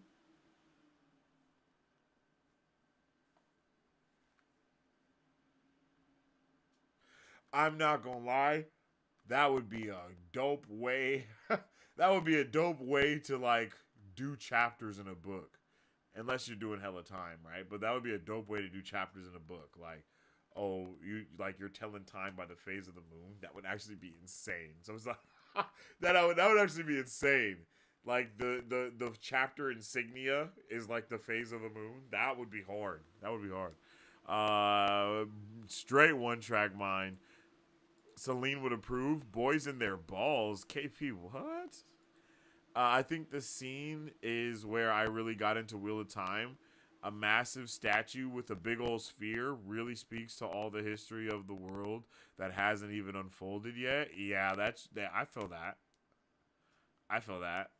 And he just, like, connects with it immediately. Boom. Like, that shit was crazy. Like, bro, oh, man, I wish I could have heard sound effects at that moment. You know what I mean? Like, wow. Again, a moment that we just miss out on from this show. Like, or do they, like, replace it with, like, the whole dream sequence stuff with him, like, being, you know, strapped down? I think Selene being scared is what got me. That was insane to see Selene terrified. And she's like, hey, we gotta get him out of here. This is not a good idea, guys. Can we please go? I love that. Like, she's so uneasy. She's like, hey, that thing over there is not... We need to get away from all of this, please, at this exact moment. Not in a little while. Right now. Same. Selene being scared gave me chills because she was chilling when the monsters showed up. That's facts. She was big chilling, just vibing. Like, what do you mean? What do you do? Why are you so terrified? What does this mean? But at the same time, it's like, okay, so the thing that Rand synced with terrified her, and we know she's sus as hell. So is it an actual bad thing that she synced up with it, or is she scared because it might, you know, open up his avatar state and allow him to communicate with his past lives or something to figure out she's a fraud? Celine actually caving into what Rand wanted so quickly definitely adds to the import of the moment. I agree. I agree. She definitely is rocking. You can say that she's rocking though. Like Celine is rocking with Rand 100%. Again, have a good night, KP. I appreciate you. Till shade is gone, till water is gone, into the shadow with the teeth bared, screaming defiance with the last breath to spit in slight blinder's eye on the last day. Yeah, that is crazy. That is crazy work right there. I love that. You guys know I got all my stuff all color coded and highlighted up in this. I keep trying to use. Wait, did it start working? It did start working. That's awesome. Wait, that's everything. That's the wrong stuff.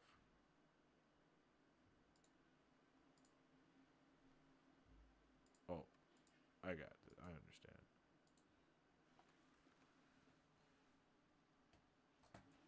There we go.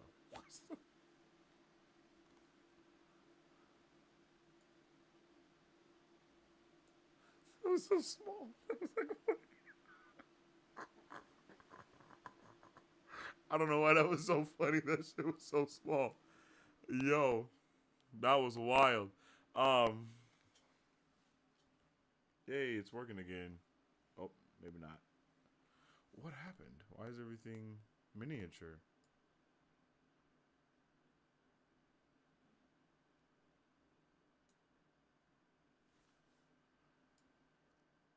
That shit was weird.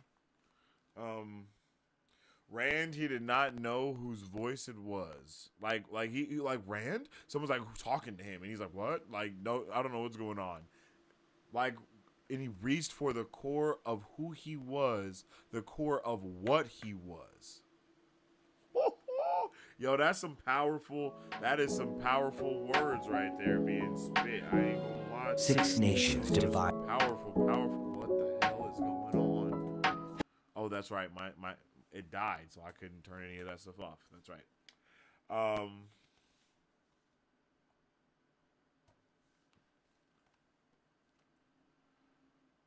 I say that every morning before I start work. What do you... Oh. Till shade is gone, till water is gone, into the shadow with teeth bared, screaming defiance with the last breath to spit in sight blinder's eye on the last day. Man's works for the dark one. Man said, I'm about to go in. The girls haven't encountered a giant statue and a ball.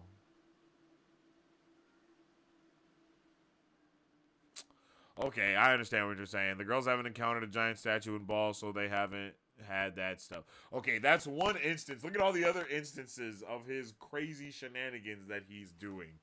He's having crazy shenanigans going all the time. So interesting that we get mostly Rand's POV. Would be interesting to see if others are wondering if Rand's okay since he's kind of zones out sometimes.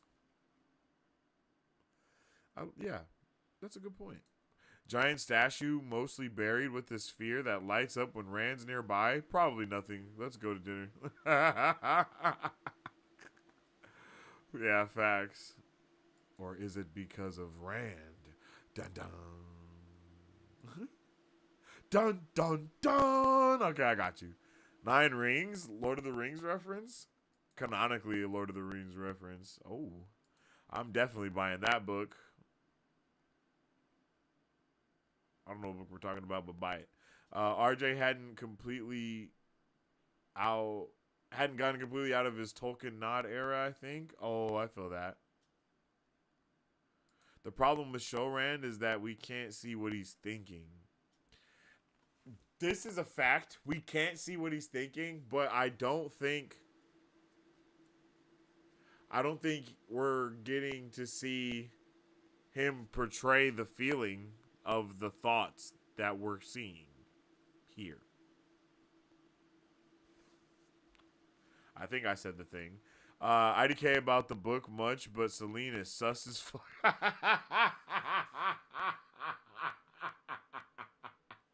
Yo, Ray, you got me rolling, and you're right. She is mad sus, bro. She's sus as hell. Telling time by the phase of the moon. Wait, let me see something. My bad. Okay. Telling time of the phase of the moon definitely works better if you don't have a 3-body problem. I have not watched that yet, LBF, so I need to check it out for sure. The statue felt like a trap for male channelers, and Rand almost fell in it. I could see that. Sidene Bluetooth device. I could see that.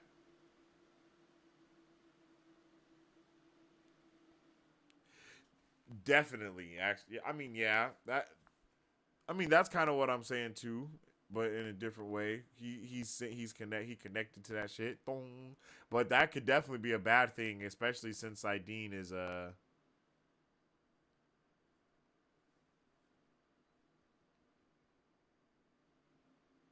tainted, right?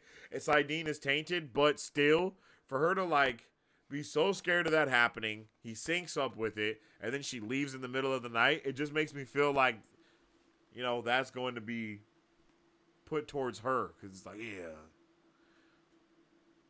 The digital spreadsheets are color coded too. Nice. Oh yeah. I got that. I got color coding is a must because I need that going on. Loyal has Rand. Loyal has to suspect Rand can channel. That's the thing that I was going to say, too. He's too observant and well-read. He must know the signs. That's another thing that I wanted to talk about. Is my guy, as we teleported here, there's only one way for us to teleport. Rand goes to this thing and basically puts his hand on it and tries to channel, and that's obviously what it looks like to all of us. I mean, to Loyal, he has to be sitting there and he's like, Rand, what are you trying to do? You know what I mean? And I think he even does say that, and he's like, oh, you know, don't worry about it. And it's like, bro, you're trying to channel into that thing to get us home, and then you do get us home. Like, bro, I don't know why are you playing me for a sucker, Rand?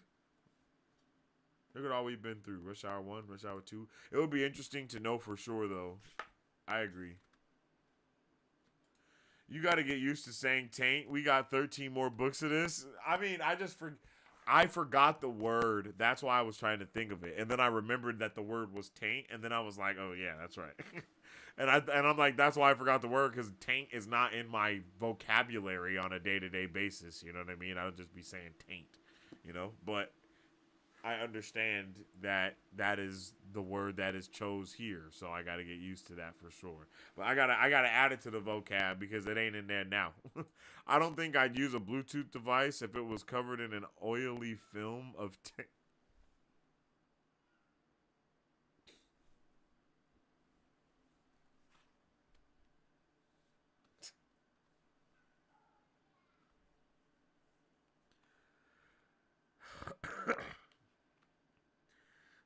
Honestly, that's probably the best kind of Bluetooth device there is. All right.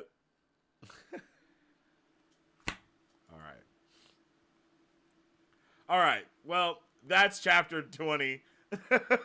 That's chapter 20. Now, let's move on to Chapter 21. The 9 Rings. no Lord of the Rings, though, right?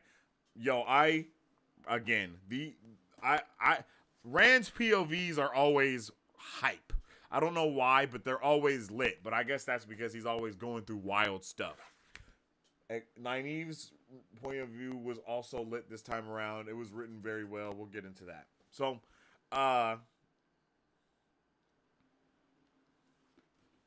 they pull up to the 9 Rings, and they're interested. They pull up to the 9 Rings, and the Mistress Madwyn. By the way, we have not been able to trust almost any of these innkeepers up until this point. So I just went into that. I just went into this thinking about that off rip, okay? But she, you know, everyone immediately is calling him and and Celine Lord and Lady, right? Like, and they're calling her his lady specifically, like, and all this stuff, right? He does not turn that notion down one time. Like, not one time does he say, oh no, this isn't my lady, or none of that. And it's like, yeah, it is probably to keep up the guise of what's going on, But it's also because he likes to hear he likes to hear that stuff being said. He's like, no, don't call me my lord unless unless we're talking about her. You know what I mean? You know what I mean? Like, I'm like, bro, that just had me rolling off of Rand. Like, Rand is so, like, he's so funny. He's just not even saying anything anymore. He's just rolling with it.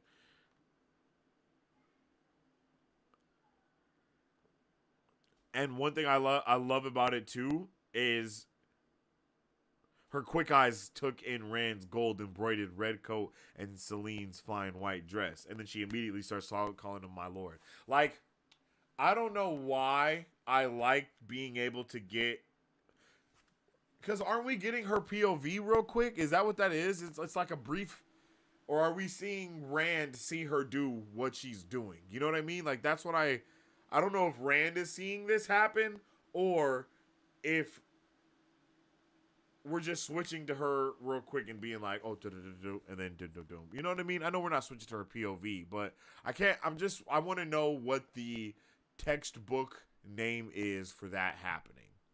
Please and thank you.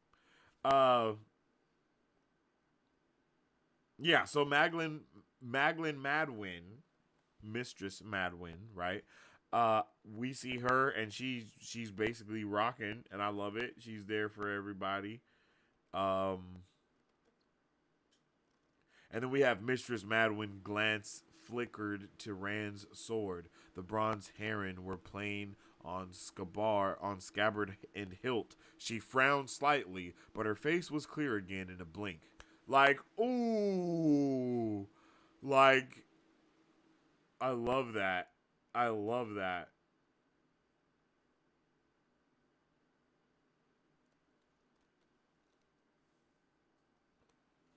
And then Rand completely fumbles the bag, and he's like, "What? We're not hunting the horn. Why would you think that? Like, bro, why are you being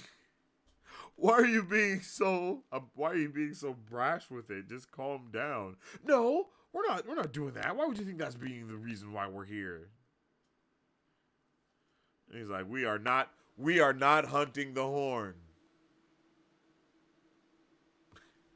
But of course, he it makes a note to say he does not glance at the bundle in Loyal's arms, but he's thinking about it. So that means he's just staring at her. You know what I mean? So that's funny to me, right? He's just like, no, we're not here for the horn. Like, as you say, my lord. Like, bro, what else are you here for then? The innkeeper gave a surprised blink when Hurin sat at the table with them. He was clearly a servant in her eyes. Like, bro, that's wild. Poor guy. He's like, why do you think you're here?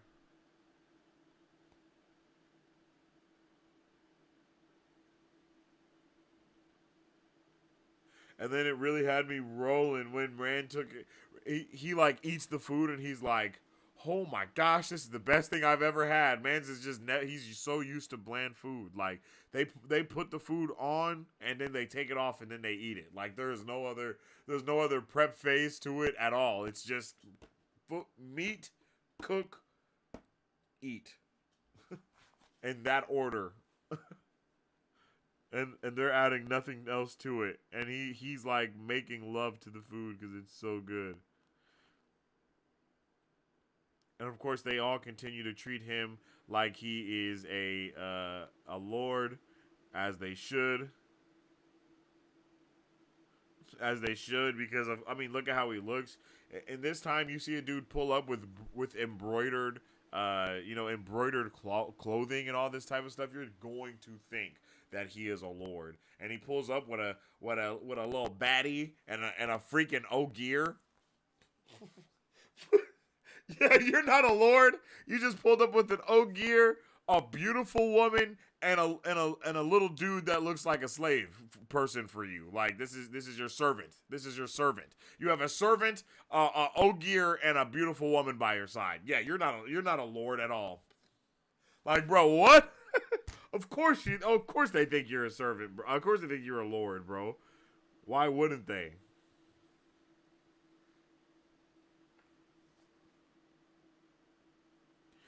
Oh, and then when she's like, can your man, can your man play some music for us? And he's like, oh, she doesn't, I do, like I do that. And then it says, he's like, I love this moment. It had been too long since he had practiced the flute rather than the sword, and the coins in his pouch would not last forever. Once he was rid of his fancy clothes, once he turned the horn over to Ingtar, the dagger over to Matt, he would need the flute to earn his supper again, while he searched for somewhere safe from the Aes Sedai.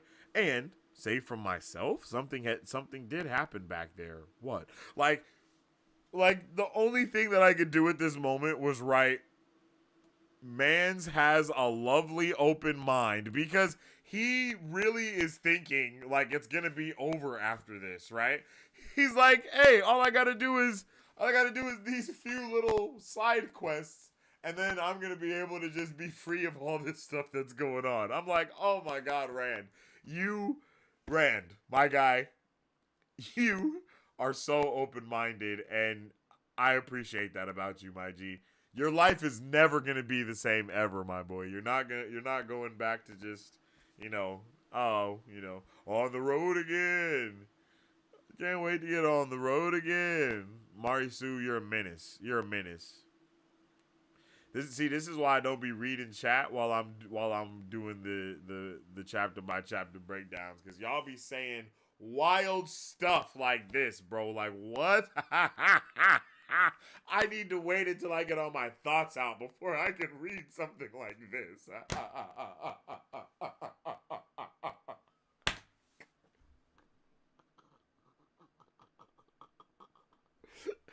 Okay.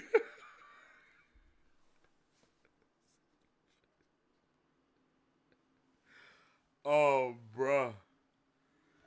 Holy. Whoa, that was crazy. The boy just started yawning out of nowhere. Okay, here we go. Bruh, Marisu, you're wild.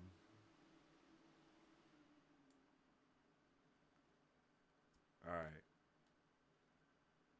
He avoided any song that might fit in a palace or a lord's manor.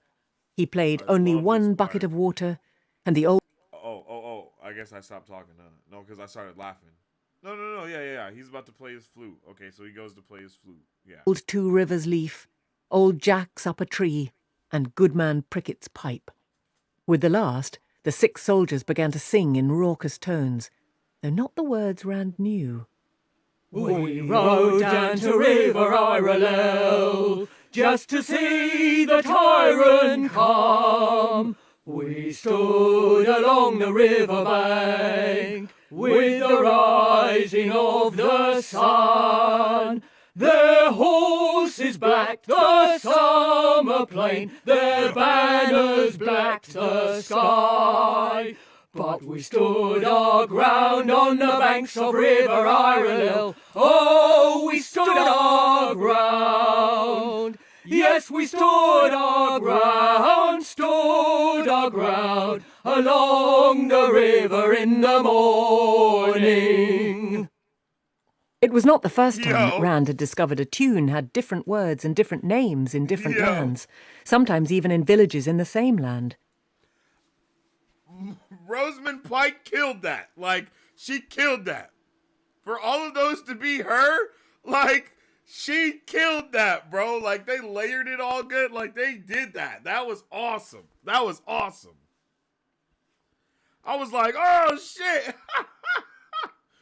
Like, they put a little production together for that one. Like, let's go. And she sounded different. Like, like, wow. Like, yo, she's doing the damn thing, right? And then I love how all the guys are like, yeah, let's go. And another thing, I just really appreciate that it is a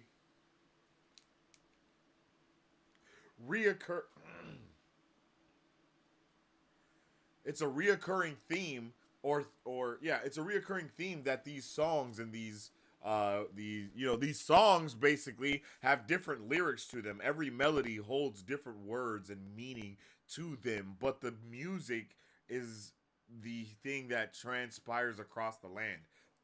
That is awesome. Like, that is awesome. That's amazing. It's such a good job with this. I just love it so much. I just love it so much. I had to write that point down when I was listening to it and reading, when I was listening, when I was reading, you know what I mean? When I was doing my dual thing and taking my notes, as soon as that started singing, it just filled me with such hype. I was like, oh my God, this is awesome. I definitely have to write this down so we can listen to that on the stream. That was beautiful. Like, that was beautiful. And then the officer comes over to Rand after everyone is singing, and he kicks him out and all that good stuff. And he introduces himself as Aldrin Caldevwin. And he is the captain of His Majesty's service. Now, I may be mistaken, but I believe this is the first time that we have been introduced to this person. But to me, I felt like I've heard this name before. So I might be tripping, but if I couldn't remember. We've been introduced to so many names. I wasn't taking notes early on enough. Now that I'm here now, you know what I mean? I'm going to start taking notes and writing names down and all this other stuff. It's going to be crazy once I really start getting into it. But I was like, what's going on here? You know, like, and then bro just really started questioning him to the fullest extent, asking him all the questions under the sun. And then I like that he's like, and then he just starts testing Rand, but then he also gets caught in Celine's trance, and then she breaks, and then he like breaks out of it as well, though, in his own way. So that's something that I noticed. Yeah, because it's like Caldevwin seemed only to be making conversation, but there was a probing quality to his look. Gareth Byrne, and then he was like, of course, young to hold so much responsibility. Gareth Byrne has enough gray hair to be your father, Captain. And I was like, okay, man, just testing him. That's interesting. And then, of course, I was like, bro got caught in a trance. Forgive me for looking at you, so my lady. And then he asks her name, and she's like, and then all of a sudden, one of the servant girls let out a cry and dropped a lamp, and she was taking down from a shelf, and then it almost caught everything on fire. Oil splattered everywhere. Everybody was like, yo, what's going on here? And then she says, I was being careful, mistress, but I had such a twinge in my arm. And I was like, yo, Celine is doing magic on that ass, so she ain't got to ask questions, and she can excuse herself from this place in a very secretive manner. And then when Rand asked for his own room when Celine asked for her own room after all the stuff that was going on with Rand, she's like, Mistress Madwin, she glances at Rand, and then she just is like on point with everything that's going on. And then she says, oh yeah, then we find out about the statue. Oh wait, hold on, I'll get there in a second. Oh, and then he says, and I wrote down here, Mans has not, because she says, forgive me, my lord, for staring at your lady, but grace has surely favored you in her. I mean, no insult. And he says, none taken. Mans is not denying that he's a lord, and he's not denying of her being his lady. Like, that is so wild. And then his gaze flickered towards Loyal. For an instant, he seemed to be considered something new. Like, bruh, we're cooking. We're cooking. Like, straight up cooking right now. These chapters was freaking crazy, bro. For an instant, he seemed to be considering something new. Statue? I saw a hand and a face, too. It must be huge. It is, my Lord Rand. And old. Caldevwin paused. From the Age of Legends, so I am told. Rand felt a chill. The Age of Legends, when use of the One Power was everywhere, if the stories could be believed. What happened there? I know there was something. The Age of Legends, Loyal said. Yes, Guy. it must be. No one has done work so vast since. A great piece of work to dig that up, Captain. Hurin sat silently, as if he not only was not listening, but was not there at all. Caldovwyn nodded reluctantly. I have 500 labourers in camp beyond the diggings, and even so it will be past summer's end before we have it clear. They are men from the foregate. Half my work is to keep them digging, and the other half to keep them out of this village.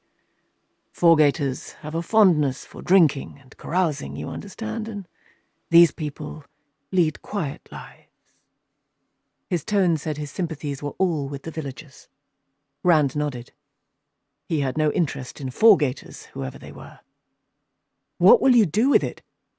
The captain hesitated, but Rand only looked back at him until he spoke. Goldrian himself has ordered that it be taken to the capital. Loyal blinked. A very great piece of work, that. I am not sure how something that big could be moved so far. His Majesty has ordered it, Caldovwyn said sharply. It will be set up outside the city, a monument to the greatness of Cairhien and of House Riatin. Ogier are not the only ones who know how to move stone. Loyal looked abashed, and the captain visibly calmed himself. Your pardon, friend Ogier.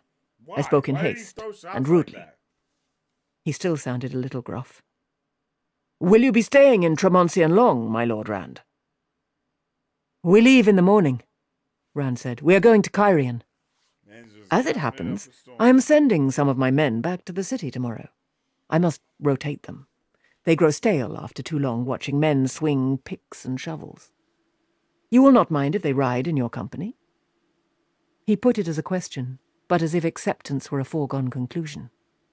Mistress Madwyn appeared on the stairs, and he... Yo, it's just crazy. It's just crazy, bro. I'm like, yeah, hell yeah, I mind.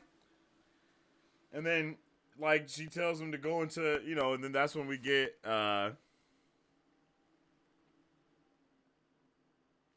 yeah, and that's when we get Magwyn telling him, you know, go on into your lady's room and just knock on the door, bro. Don't let her be mad. And he's like, yo, what? Egwene would kill me if she knew I'd even thought of it. And Celine would kill me if I did it.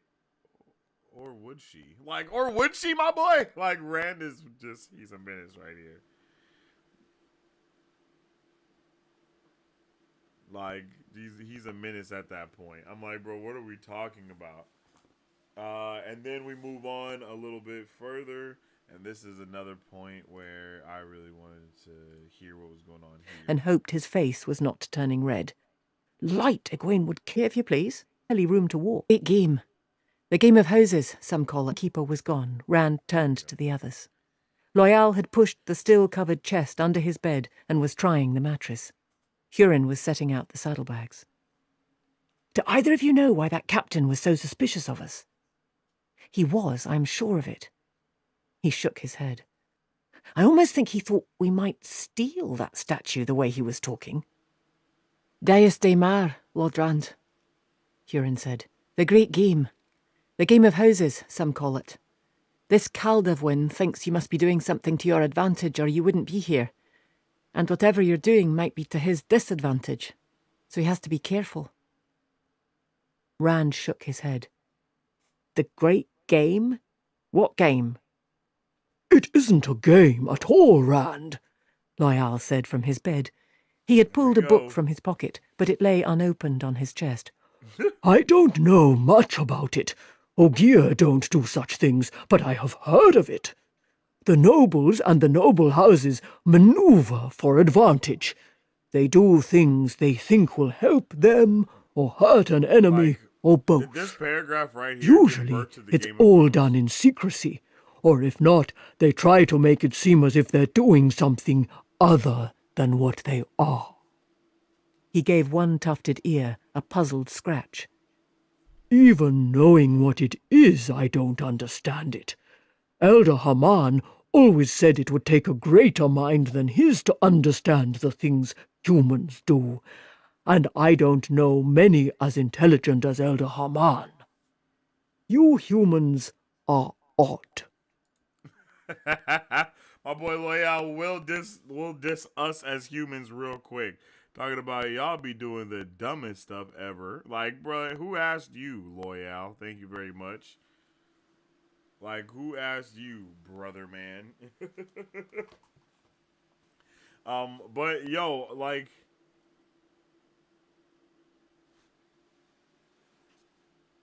and then after we get all that, that's when we find out Celine's gone. And then we get a drop of how the officers are looking. 2 officers were bareheaded but wore steel-backed gauntlets and gold-worked breastplates strapped over their blue coats. A short staff was fastened to the harness on each officer's back, bearing a small, stiff blue banner above his head. Caldevwin's banner bore a single white star, while the younger man's was crossed by 2 white bars. They were a sharp contrast to the soldiers in their plain armor and helmets that looked like bells with metal cut away to expose their faces. Like, bruh, he cooks with these explanations of how things are looking, how everything feels. Like, it's just, I love it. And then, Caldevwin pulls up with legit 50 people, and then he's like, yo, this is my guy, Elricane Tavolin, Jesus, who will command your escort, if I may call it that. And I'm like, bro, are they just an escort, or are they about to attack them while they're like mid, run? Oh, and then they find when the guys find out that that Celine left. I love that call. Devwin's like, what the hell? You guys had one job. You guys were supposed to watch that. How did she get out of there? I thought we had men watching. And they have no idea how that's possible. And it's like, bruv, because of this.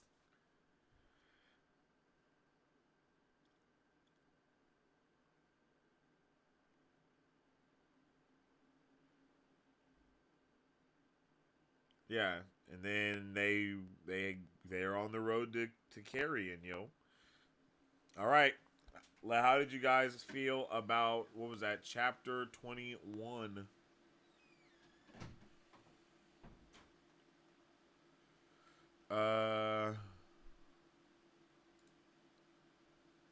Crazy work right here.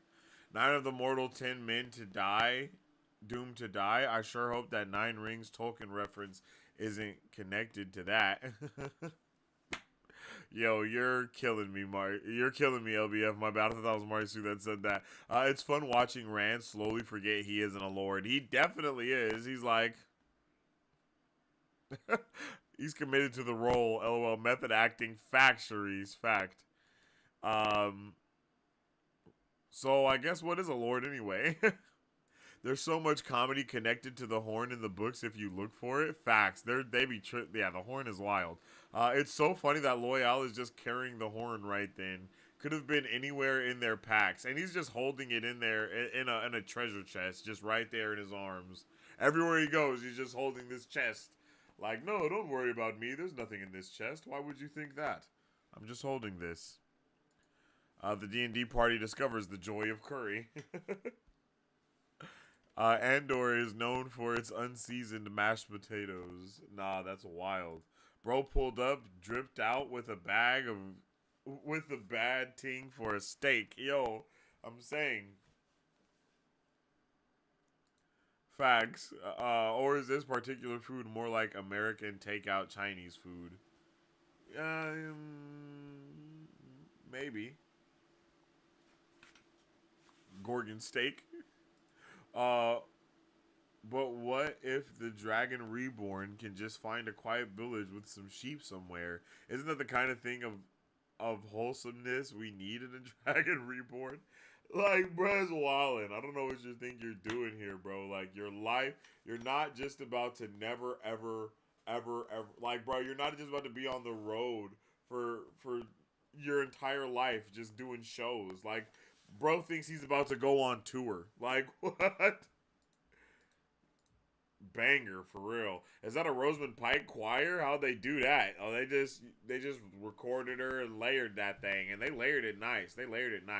And she hit different voices too to really make it, to really make it full. Like she hit that. I love that. Wow, this is the first time I've heard this. Here's where the Pike audiobook crushes the Kramer reading as much as I love them. She does a really good job of the voices and just embodying everything to where sometimes I be forgetting that it's Rosamund Pike, like, doing all the voices. Like, I hear Rand, and I'm like, oh, yeah, this is a completely different character. And then I hear Perrin, and I'm like, yeah, this is a completely different character. And then I hear, Loyal, and I'm like, yo, this is also a completely different character. Like, they really went hard with the production value of this audiobook. Like, to the fullest extent possible. I'll always listen to Wheel of Time with Kramer reading, but now I can also listen with Pike. I tried the Kramer reading out, but I think I'm just not... Oh, I'm just not... I think it's just because I was, I'm just, a little younger. So, Total banger. Choosing a favorite audiobook is like choosing a favorite kid. They were both clearly made with love. What? Marisu. I feel you, though. I understand what you're saying, but Marisu. So happy Rosamund Pike won those audiobook awards. Facts. She deserves them. For me, closer to choosing a favorite meal because all those I make are made with love and so hard to choose. Can you tell I don't have kids? Nieces and nephews now. Yeah, not choosing. Celine totally goosed that girl, for real. Carrion are almost as bad as Aes Sedai for scheming. Oh. What happened in the Age of Legends? Have you read my book? Yeah, Loyal be on it. House of Riatin is digging up that cool statue. I say Riatin or Riotin or Riotin. Oh, Riotin. I see Riotin. I can see Riotin. Riatin is where my brain goes immediately. Riotin is also where my brain goes secondly. I always read it as House Ritalin. I'm dyslexic. Oh, Marisu. Not I'm dyslexic. I'm dyslexic is crazy. RJ and George R. R. Martin were friends who liked each other's writing. Martin has nods to RJ in Game of Thrones, and Game of Houses is the OG Game of Thrones. Is Martin running with the concept plus a whole lot more? Oh snap! Are those books made at the same time? Is that how old Game of Thrones is? Tell me something, bro. I don't know. I don't know anything about the Game of Thrones books. I'm not even going to pretend. I had no idea that those books... I thought those books were fairly new. Aren't they? Well, not aren't they, because I don't know, so I'm not going to pretend. Yes, Master Rigney, who believed time was a wheel. LOL, I love Wheel of Time. RJ references and Game of Thrones. Asiofaf. RJ endorsed Song of Ice and Fire as his favorite series he was reading at one point. Oh my god. I liked it. Writing. What? Wheel of Time was before Game of Thrones, which is why Game of Houses is OG. Okay, I got you. Some of them overlapped in timing. Oh. First Game of Thrones book came out in 1996. Wheel of Time was up to book 6 by then. Oh yeah, look at that. So I'm as old as Game of Thrones. Damn, that's crazy. Cause I'm about to be 28. 28 years young. Still not 30, baby. And I look 37. Let's go. We out here. I haven't been carded since I was 3. No, I'm just playing. But yo, I love this chapter. I love this chapter because I like seeing Rand being Rand, and I've loved me some Loyal at all times, and I like seeing Rand actually being more okay with being a Lord. I like Lord Rand a lot. He's lit. Lord Rand is pretty lit. I'm not gonna lie to you. Lord Rand is making things happen.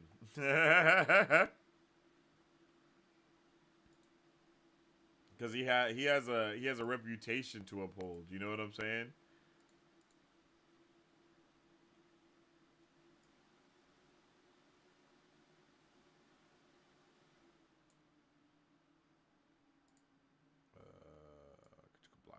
Boom. Game of Thrones still isn't finished either. Yeah, Game of Thrones isn't finished, but the other one is, right?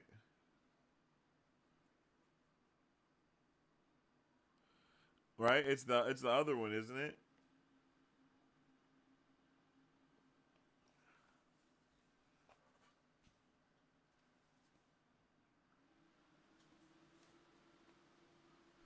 Please don't kick me. Nah, please don't kick me is crazy. Did you not the transition?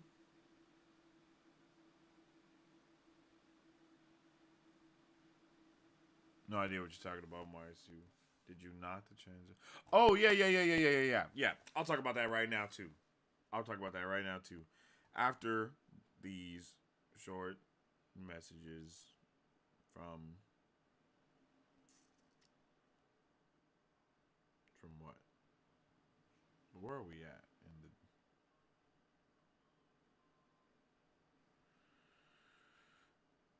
Okay.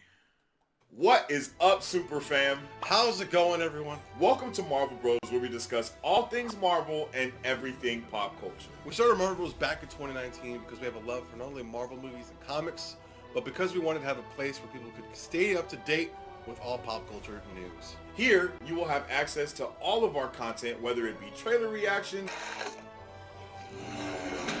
You look like He-Man. Oh! And most importantly,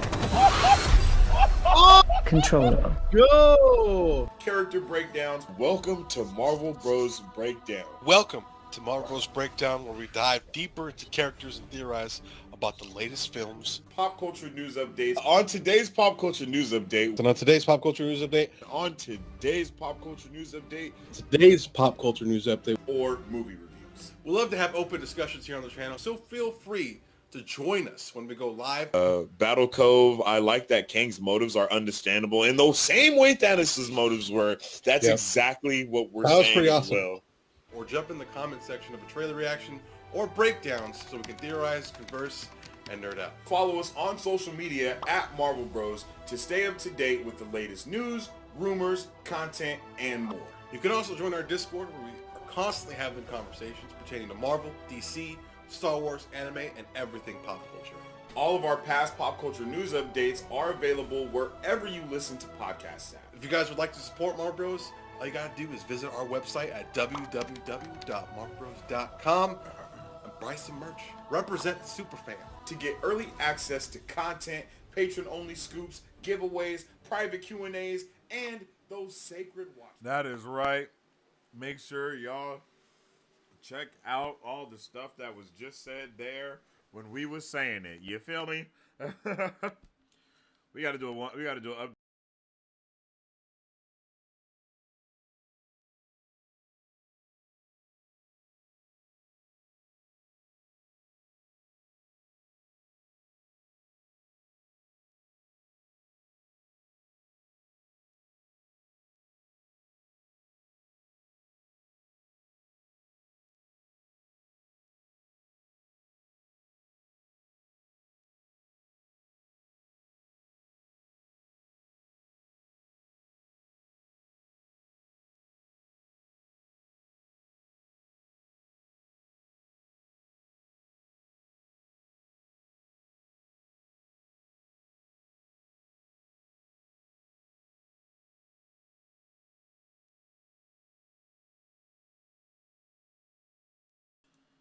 Hello?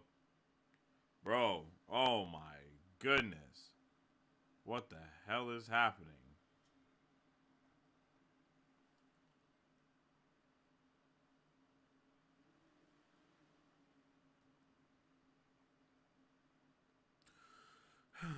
I don't know what you heard. I don't know what you didn't hear. But as I was saying, I don't even know what I was saying.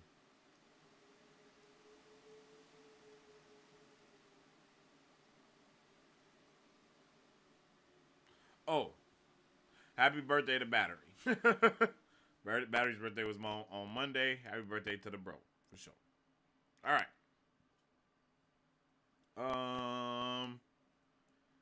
You can hear me? Can you hear me? I'm just making sure, yo, because my thing is telling me that I'm muted, but I think I'm not muted on OBS though.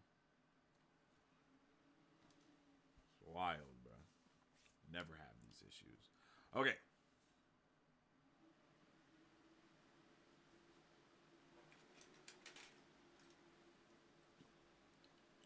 Whoa.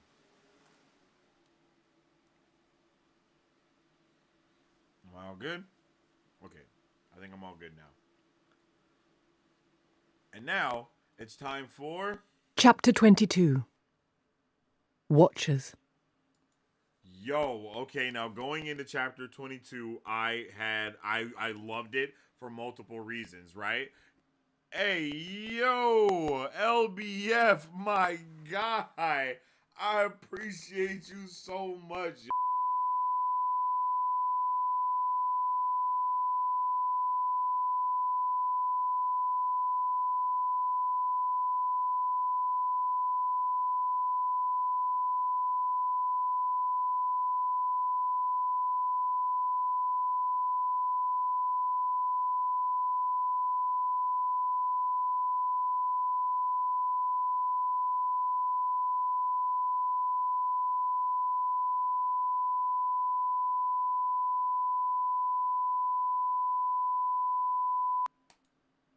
What's happening? Jesus. What the heck is going on?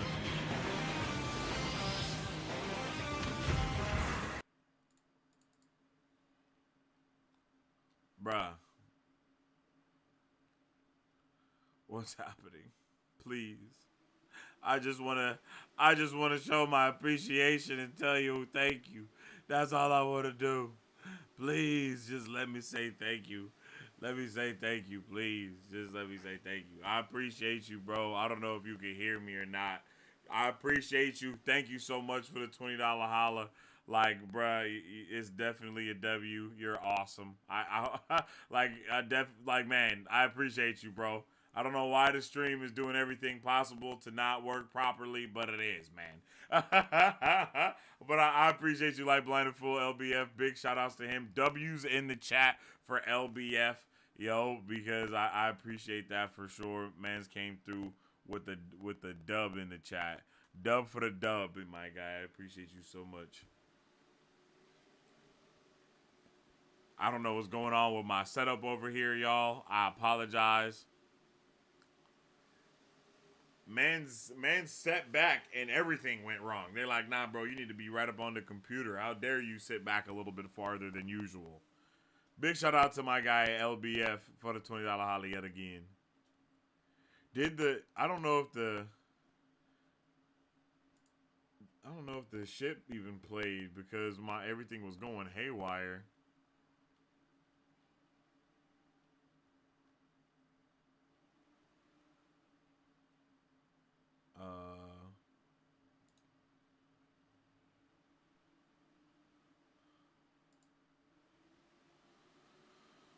Bubble of Evil? Yo, that was insane. I don't know what happened.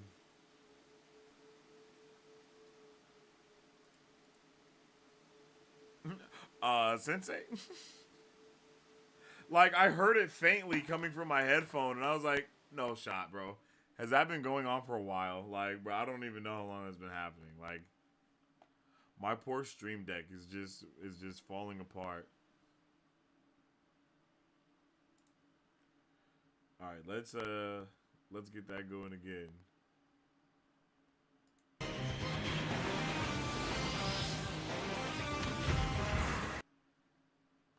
Big shout out to my guy, yo. I appreciate you so much, LBF, for real, for real.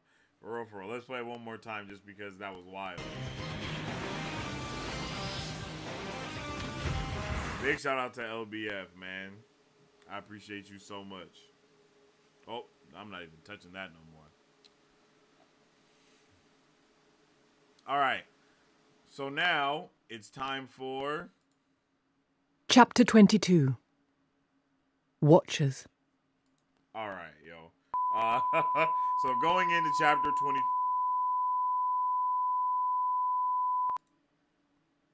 What is happening?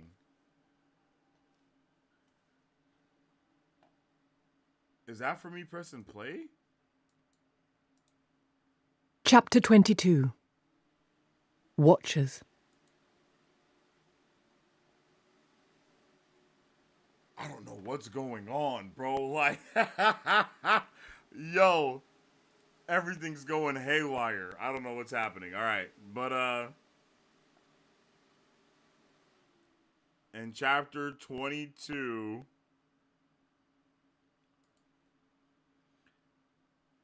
yo, when I was going over it, I was like, yo, POV switch, right? Of course, POV switch, and then I highlighted right here, nothing is happening the way I expect. And then Moiraine says the same thing, nothing is happening the way I expect. Like, oh yeah, buddy.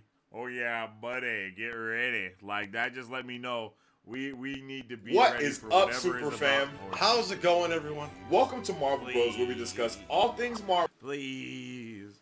We need to get ready for whatever is about to happen.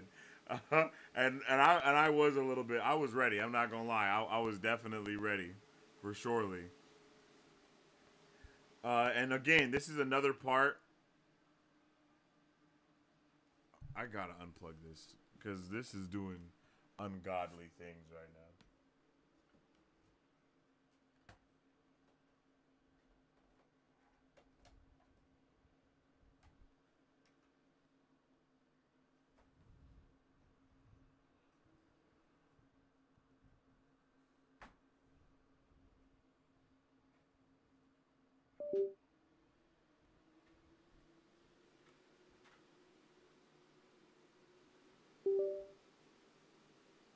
Okay, let's just unplug that, bruh.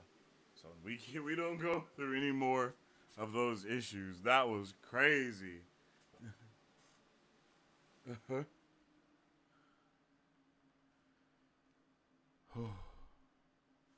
Yo.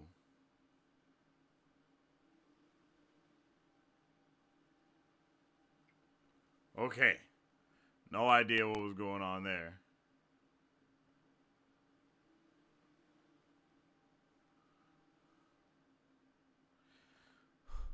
Okay.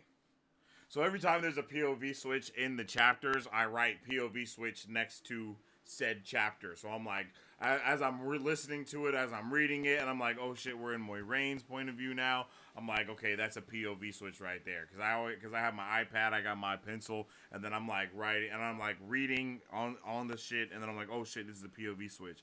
And then I'm like, and then she says the same shit that he just said, and I'm like, bro just said this. You know what I mean? I'm like, he literally just said this, right? And then I'm like, okay, we know the wheel is wheeling. Like, we know the wheel is wheeling. I forgot to write Moiraine's name. You're right, I did forget to write Moiraine's name. But I was like, yo, this is all, like, I was like, this is amazing. I was like, yo, this is amazing. I love those subtleties of like, oh shit, he said what she just said. They said the same thing. They don't know. Nothing is going the way they expected. That means things are going the exact way that someone expects. But who? But who?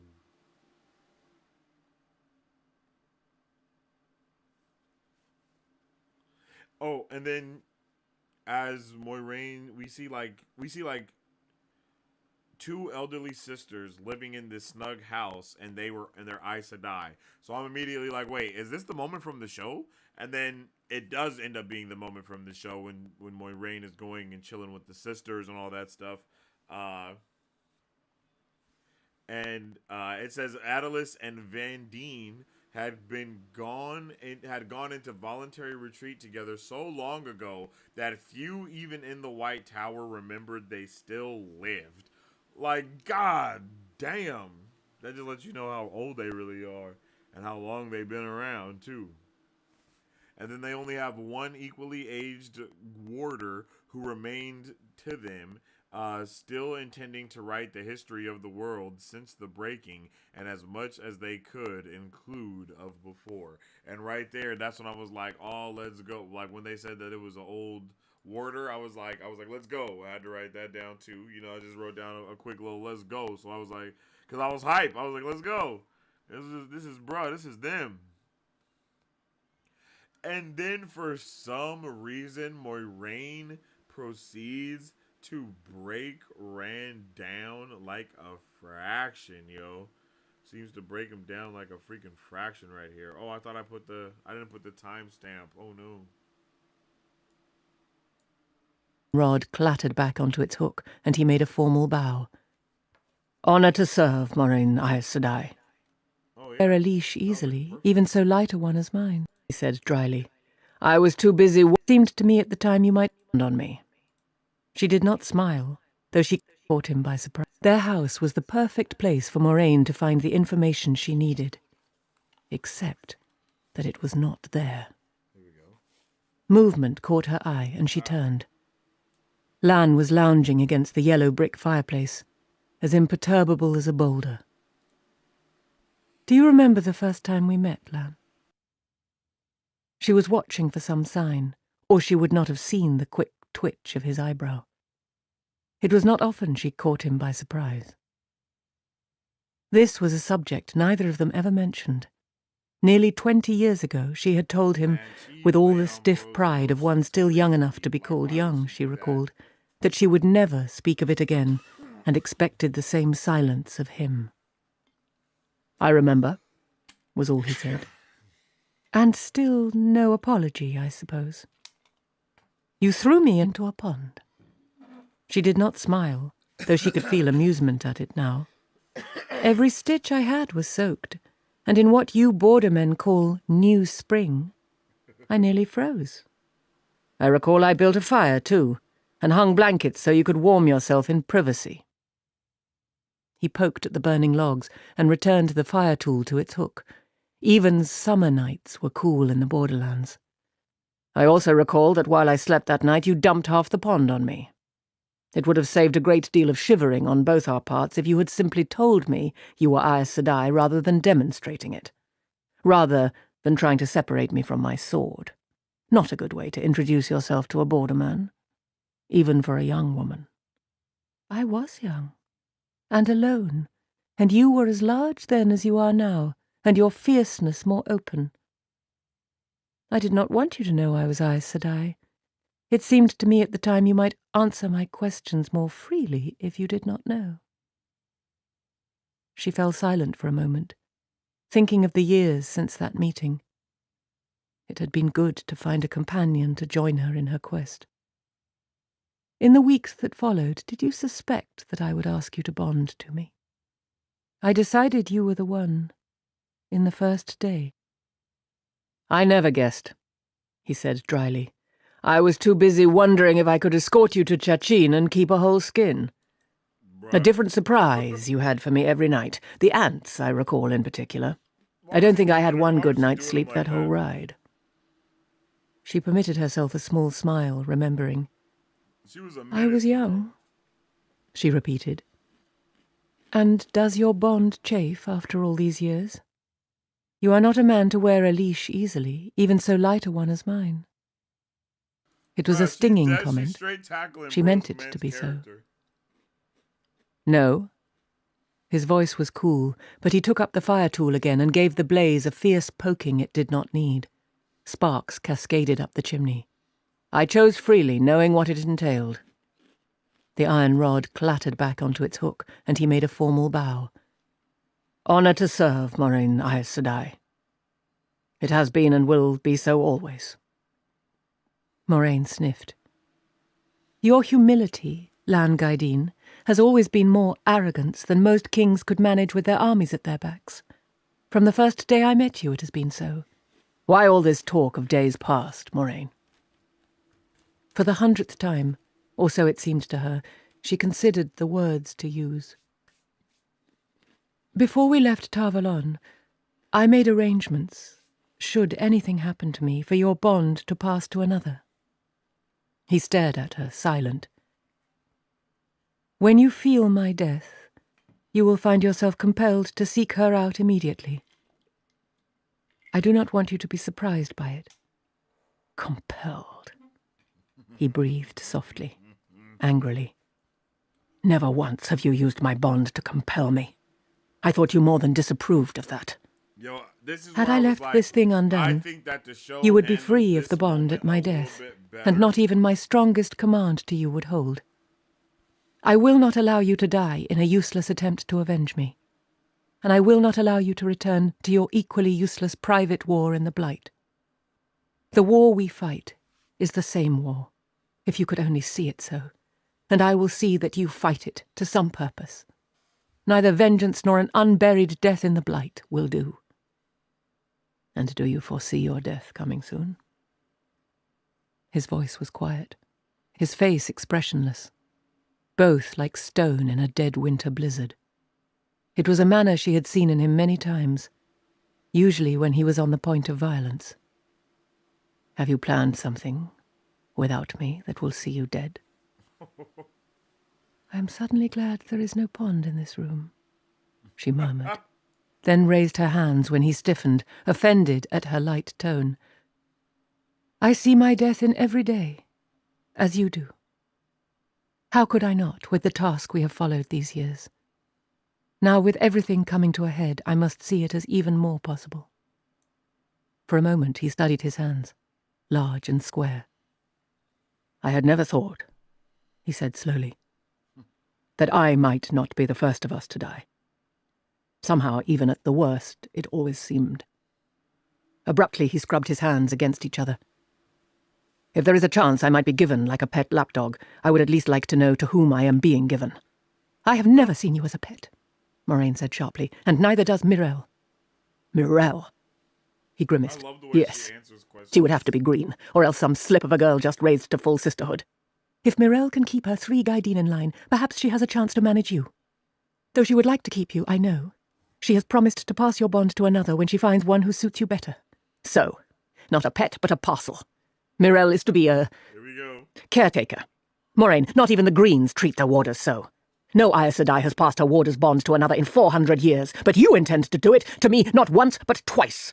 It is done, and I will not undo it. The light blind me. If I am to be passed from hand to hand, do you at least have some idea in whose hand I will end? What I do is for your own good, and perhaps it may be for another's as well.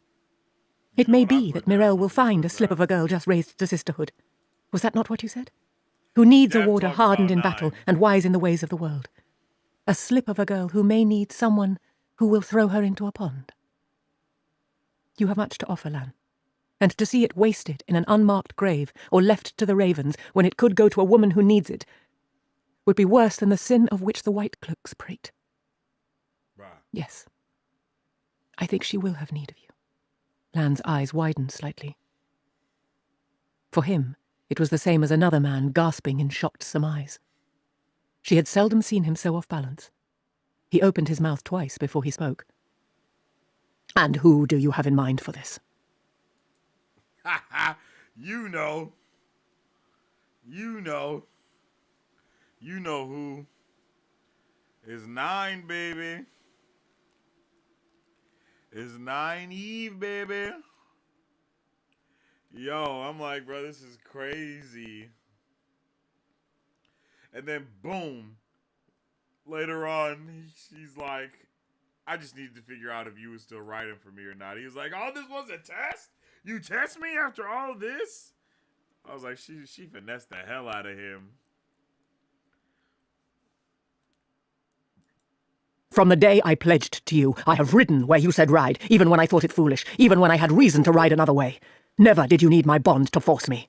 On your word, I have watched you walk into danger and kept my hands at my sides when I wanted nothing more than to outsword and carve a path to safety for you. After this, you test me. Not a test, Lan. I spoke plainly, not twisting, and I have done as I said. But at Valdara, I began to wonder if you were still wholly with me. A wariness entered his eyes. Lan, forgive me.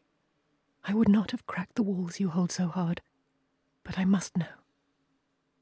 Why did you do as you did with Rand? He blinked. It was obviously not what he expected. She knew what he had thought was coming, and she would not let up now that he was off balance. You brought him to the Amelin, speaking and acting as a border lord and a soldier born. It fit, in a way, with what I planned for him, but you and I never spoke of teaching him any of that. Why, Lan? It seemed I love this. right. A young wolfhound must meet his first wolf someday. But if the wolf sees him as a puppy, if he acts the puppy, the wolf will surely kill him. The wolfhound must be a wolfhound in the wolf's eyes, even more than in his own, if he is to survive.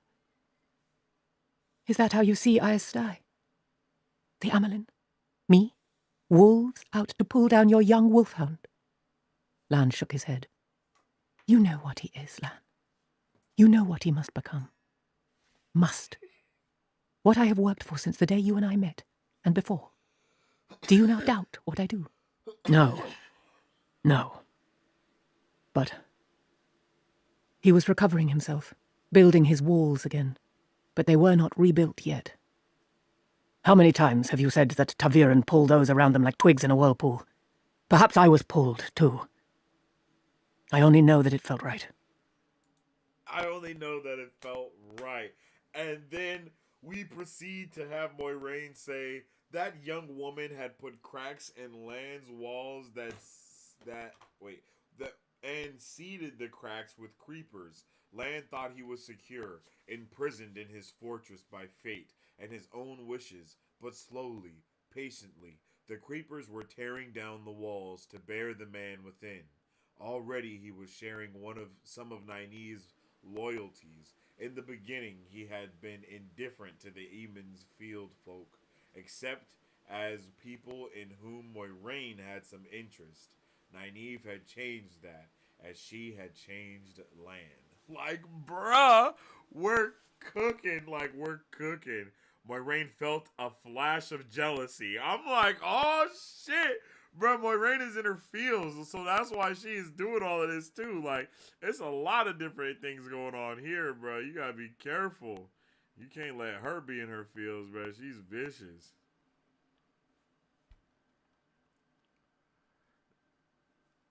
And then we get the name drop of Anaya, and I'm pretty sure we know who Anaya is.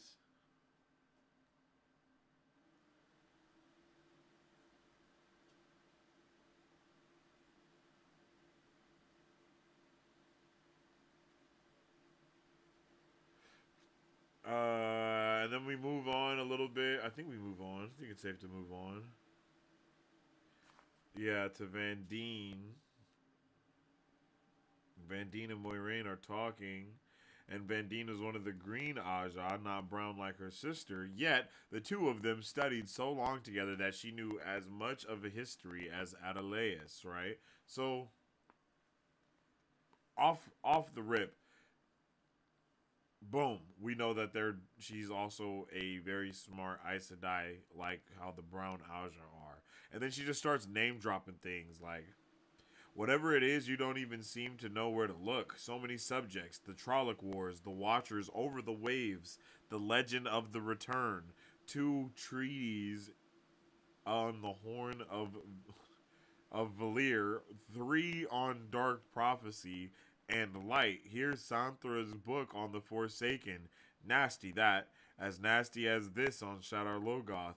The Prophecies of the Dragon. 3 translations and the original. Moiraine, whatever you are after, the prophecies, I can understand. Like, bruh, she knows about all of the things that are going on here. And that's something that I love to happen. And then I always love when Moiraine just kind of bum rushes someone by continuously asking them a barrage of questions, right? Like she asks a barrage of questions back to back to back and basically floods them with like questions that all it does is it just makes them have to ask like, what's going on here? You know, it makes them have to ask, what do you Then need? took a chair by the fire. Steam curled over the cups while Moraine chose her questions carefully, to find the answers and not reveal too much. The Horn of Valir is not mentioned in the prophecies, but is it linked to the dragon anywhere? No. Except for the fact that the horn must be found before Tarmangaiden, and that the dragon reborn is supposed to fight the last battle, there is no link between them at all. The white-haired woman sipped her tea and waited. Does anything link the dragon with Toman Head? Van Dien hesitated. Yes and no. This is a bone between Adelius and me. Her voice took on a lecturing tone, and for a time she did sound like a Brown. There is a verse in the original that translates literally as 5 ride forth and 4 return. Above the watchers shall he proclaim himself, bannered cross the sky in fire. Well, it goes on. The point is the word mavron. I say it should be translated not simply as watchers, which is avron. Mavron has more importance to it. I say it means the watchers over the waves, though they call themselves Domier Avron. Of course, not Mavron. Adelius tells me I am quibbling, but I believe it means the dragon reborn will appear somewhere above Toman Head, in Ara Doman or Saldeia. Adelius may think I'm foolish, but I listen to every scrap I hear coming from Saldeia these days. Mazrim Taim can channel, so I hear, and our sisters haven't managed to corner him yet. If the dragon is reborn and the Horn of Valir found, then the last battle is coming soon. We may never finish our history. She gave a shiver, then abruptly laughed.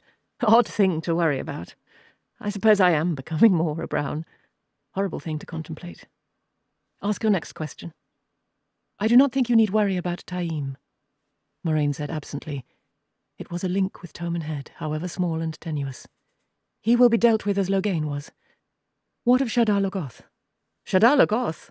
Van Dien snorted. In brief, the city was destroyed by its own hate. Every living thing except Mordeth, the counsellor who began it all, using the tactics of the Dark Friends against the Dark Friends, and he now lies trapped there waiting for a soul to steal. It is not safe to enter, and nothing in the city is safe to touch. But every novice close to being accepted knows as much as that. In full, you will have to stay here a month and listen to Adelia's lecture. She has the true knowledge of it. But even I can tell you there's nothing of the dragon in it. That place was dead 100 years before Urien Stonebow rose from the ashes of the Trolloc Wars, and he lies closest to it in history of all the false dragons.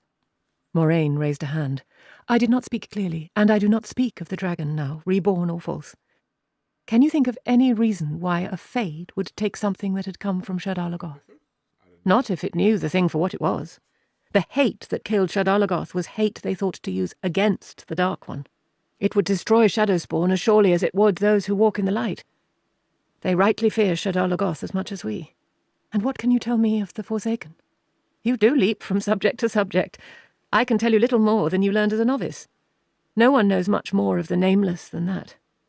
Do you expect me to ramble on with what we both learned as girls? For an instant, Moraine was silent. She did not want to say too much, but Van Dien and Adelius had more knowledge at their fingertips than existed anywhere else but the White Tower, and more complications awaited her there than she cared to deal with now. She let the name slip between her lips as if it were escaping. Lanfear. For once, the other woman sighed, I know not a whit more than I did as a novice. The Daughter of the Night remains as much a mystery as if she truly had cloaked herself in darkness. She paused, peering into her cup, and when she looked up, her eyes were sharp on Moraine's face. Lanfear was linked to the dragon, to lose Therin Telemon. Moraine, do you have some clue as to where the dragon will be reborn? Or was reborn? Has he come already? If I did, Moraine replied levelly, would I be here, instead of in the White Tower? The Amelin knows as much as I. That I swear. Have you received a summons from her? No, and I suppose we would. When the time comes that we must face the dragon reborn, the Amelin will need every sister, every accepted, every novice who can light a candle unguided. I love how Moiraine is just like, if that was true, would I be here? You know, wouldn't we all be there? Right?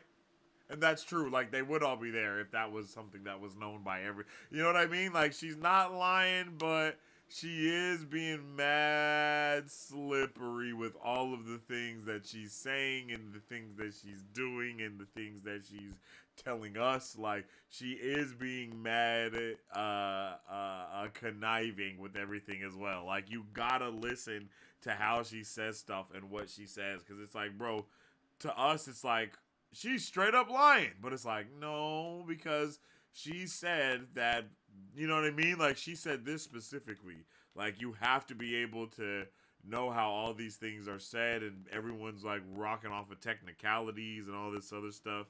And, you know, Moraine's like, no, I didn't speak clearly. My bad. Like, let me rephrase what I said. Like, all of that is working.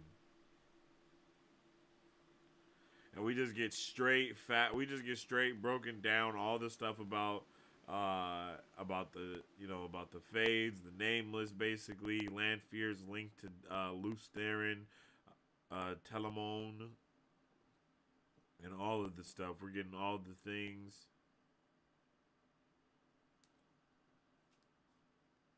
And then I like when it was like, oh, she was still a Green Aja. You should do something about Lan. The man is rumbling inside worse than Dragon Mount. Sooner or later, he will erupt. I've known enough men to see when one is troubled with a woman. You two have been together a long time. Perhaps he has finally come to see you are a woman as well as an Aes Sedai. Like, damn, Vadine. You freaking hornswoggle. Like, everyone's a horn dog in this shit, bro. Like, that be having me rolling. Everybody's such a horn dog. Everybody's like, yeah, let's do the do. Like, damn. Relax, buddy. What's going on?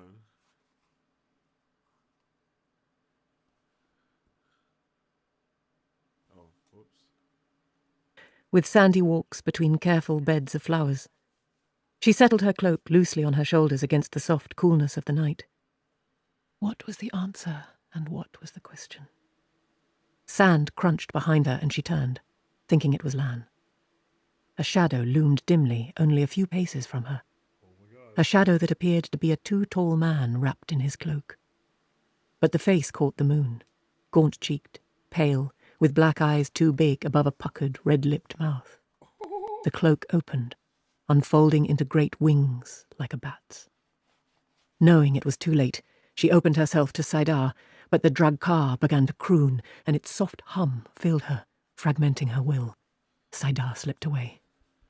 She felt only a vague sadness as she stepped towards the creature. The deep crooning that drew her closer suppressed feeling. White, white hands, like a man's hands but tipped with claws, reached for her, and lips the colour of blood curved in a travesty of a smile, bearing sharp teeth, but dimly, so dimly she knew it would not bite or tear. Fear the drug-car's kiss. Once those lips touched her, she would be as good as dead, to be drained of soul, then of life. Whoever found her, even if they came as the drug-car let her fall, would find a corpse without a mark, and cold as if dead 2 days. And if they came before she was dead, what they found would be worse, and not really her at all any longer. The croon pulled her within reach of those pale hands, and the drug-car's head bent slowly toward her. She felt only the smallest surprise when a sword blade flashed over her shoulder to pierce the drug-car's breast, and little more when a second crossed her other shoulder to strike beside the first. Let's go. Dazed, swaying, she watched as if from a great distance as the creature was pushed back away from her. Lan came into her view, then Jayam, the grey-haired warder's bony arms holding his blade as straight and true as the younger man's. The drug-car's pale hands bloodied as they tore at the sharp steel, wings buffeting the two men with thunderclaps. Suddenly, wounded and bleeding, it began to croon again, to the warders. With an effort, Moraine gathered herself. She felt almost as drained as if the thing had managed its kiss. No time to be weak. In an instant she opened herself to Saidar, and as the power filled her, steeled herself to touch the shadow spawn directly. The two men were too close. Anything else would harm them as well. Even using the one power, she knew she would feel soiled by the drag-car. But even as she began, Lan cried out, "Embrace death!" Jayam echoed him firmly. "Embrace death!" And the two men stepped within reach of the drag-car's touch, drove home their blades to the hilt. Throwing back its head, the drug-car bellowed, a shriek that seemed to pierce Moraine's head with needles. Even wrapped in Saidar, she could feel it. Like a tree falling, the drug-car toppled, one wing knocking Jayam to his knees. Lan sagged as if exhausted. Lanterns hurried from the house, borne by Vandine and Adelius. "What was that noise?" Adelius demanded. She was almost a mirror image of her sister. "Has Jayam gone and—" The lantern light fell on the drag-car. Her voice trailed off. Bruh, like, holy shit! Yo, okay, so I have no idea what. Well, I don't know what a Drakkar is because we haven't really seen them too much. They're not in the show at all, so this is like the only place that we saw them. So at this point, I was like, "Holy shit, what's going on?" I do love how the Drakkar was explained. I love how everything was looking. And I love how they were in action, like getting it popping. In the show, though, Lan takes out like 3 fades at this moment. I'm pretty sure he takes out like 3 fades, and then Jaim comes and finishes the 4th one, if I'm not mistaken, because my man's is a badass, and that shit was crazy. I will not forget that moment. That was hype. I honestly feel like all of this stuff in the show was a little bit better to me, in my opinion. But I like the information that we get, all that, like all the stuff that we get here. I like it, but I do like the way that this is handled in the show a little bit better. I mean, because we have the same beats here, you know, Moiraine and Lan going through it, and then Lan coming and saving Moiraine after she just talked all that yap to him, and then sends him off to another. You know, all of that stuff is very similar.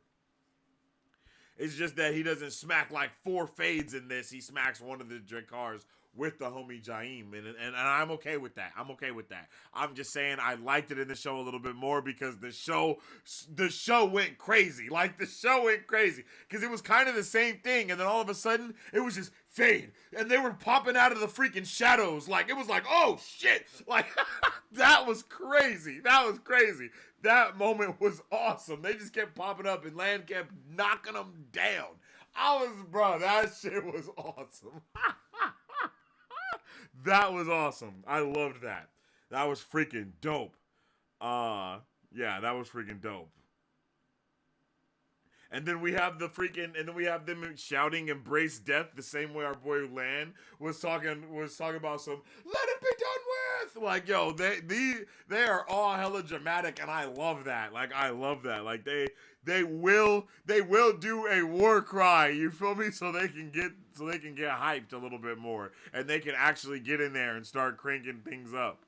I love that, yo. I love that. Like, all of the scenes, like this entire, yeah, yep.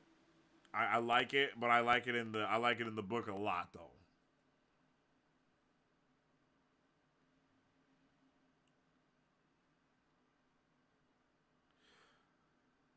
And then they're like, "Yo, how the hell did this happen?"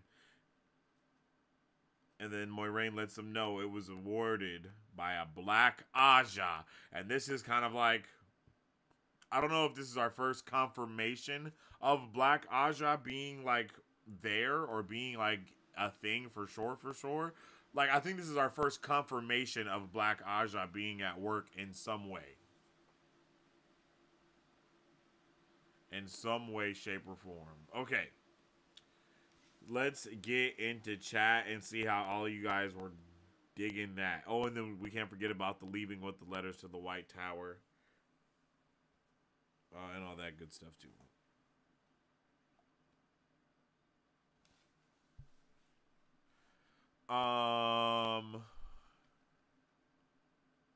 Carry on, exactly. I prefer to think that was one long curse string. Nah. Canceled my taxes, crazy. That's unfortunate. Is the pattern trying to speak to us? It's very possible. Oh, I love that. The note and then the character says it. That's really all you can hope from how people read your book. I mean, it says it right away, so it's not like too obvious. Yeah, I mean, it's lit. I like it. I liked it. I know it was obvious, but it was still like, if you weren't paying attention, it's something to easily just go over, right? Especially if you're reading it in, like, I don't know how it was in the book. I don't know if that was like on this. I couldn't be on the same page, right? So you're like flipping the page and then you read on and you see Moiraine say it. Some people could end the chapter, in their reading right there, and then they start the next chapter like the next day or 2 days from then, and then they read it and they don't realize that it was repeated. You know what I mean? Like, that shit's awesome. We sort of got to get this in the show, except they replaced Van Dien with Viren. Okay, I wasn't tripping then. Okay, I wasn't tripping. I wasn't tripping. Because I was like, wait a minute. All of this seems like who the hell is Van Dien? Like I thought I was tripping, but I wasn't gonna say anything. You know what I mean? I was like, hey, if it doesn't come up, then I'm not. Then I just know that I'm tripping. But if someone says something, then I'm gonna be like, all right, cool, I'm not tripping. But yeah, I like that. I like it. It's working real well.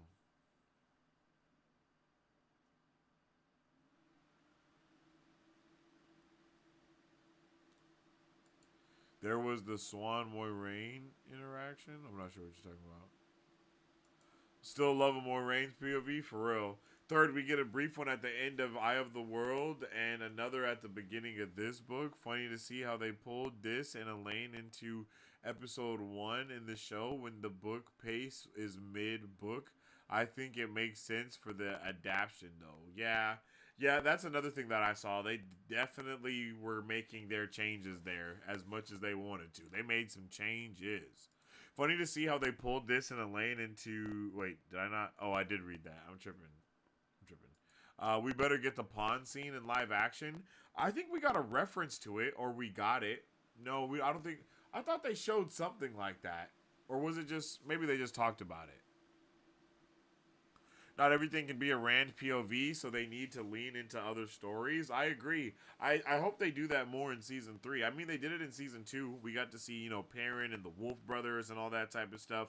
So I hope they continue to do that more and more in the show. And I think they do a good job so far. They could do that without butchering the fella's stories. Yo. They did mention the pawn scene in episode 2, maybe 3. Oh, okay. I don't remember. I'd love to see the pawn scene, but at what cost? At what cost? The writers of the show are gracious executioners of dreams. They have to choose what to kill and what to save. The editor's ongoing nightmare. Yeah, that's a fact, man. That is a big fact. Nynaeve, exactly. She is. She's a menace to society. Adelaide and Vendine are writing history of the world. Mel Brooks found a copy? Nah. Not Mel Brooks. Is he passionate about it? That'll go over so many heads. Bannered Across from the Sky. You've heard that before? I have heard Bannered Across the Sky before. You're correct.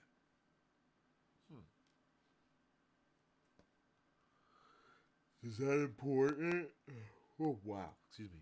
Should I remember that? Super slippery. The Shadow Lorgoth explanation is fantastic. It is one of the best ones I think we've got yet. I agree, because we've got like several explanations about Shadow Lorgoth, but this one just let it be known, like, hey yo, be careful, because everybody gonna die. Pike is nailing this. To be honest, she really is. Not only do we get Moiraine POV, but Moiraine happens to be narrating the audiobook. Truth. I was hoping for Drakkar in the show, but that wouldn't have added too much to the story for the CGI budget. I'm pretty sure the Drakkar can come next season with the introduction of more of the Forsaken, right? With the introduction of more Forsaken in the season, they can like write it in that the Forsaken have created some new monsters now that they're back on the block. I would like something like that, and then we can get the Drakkar, because we know that they want to bring them in, but it's just like, how will they? And I think that would be a dope way to do it. Now, because it's like now they got more money, all this other stuff, and now it can be like, oh yeah, yo, the Drakkar are pulling up. You feel me? Exactly. At least we got the bird Trollocs, which is insane. Like, what's the point of that? Dad tax. Warders need to chill. Embrace death. Embrace death! Embrace death! I love that. That's awesome. Seems like Death was doing the embracing in that scene. The show Death cranked this scene up to 11. I agree completely. So good. So good. That scene gave us a lot of things we didn't see with the Madral in book 1 in the show. Oh, yes. Facts. moving between shadows and whatnot. Exactly. Again, they do such a good job of like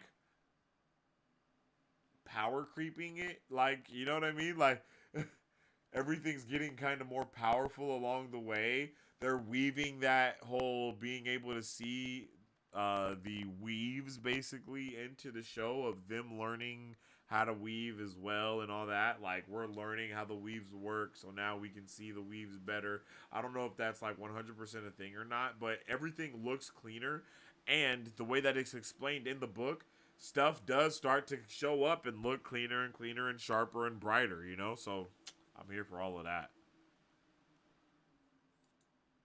There's a mystery. Who warded the Jakar? It was probably the Crimson Chin, but I'm not 100% about that. You know.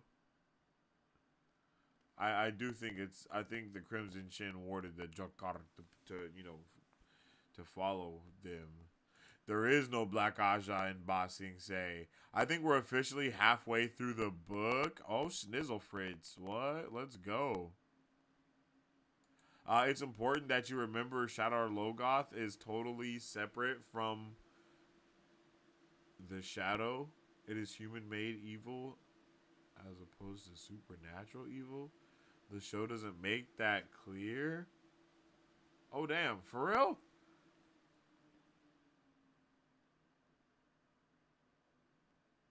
Wait. Shadar Logoth from the Shadow. Shadar Logoth is human-made evil, and the Shadow is supernatural evil. I understand. I gotta get to bed. Yo, Sharice, we appreciate you. You have a good rest of your night, Miss Lady. Thank you for joining us for show. Shout out to Sharice. Sleep well and wake.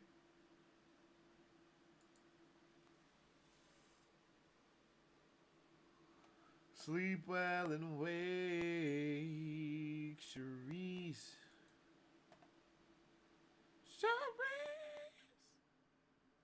Okay.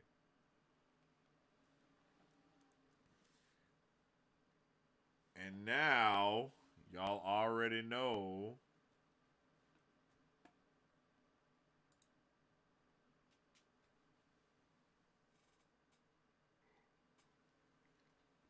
it's time for Chapter 23.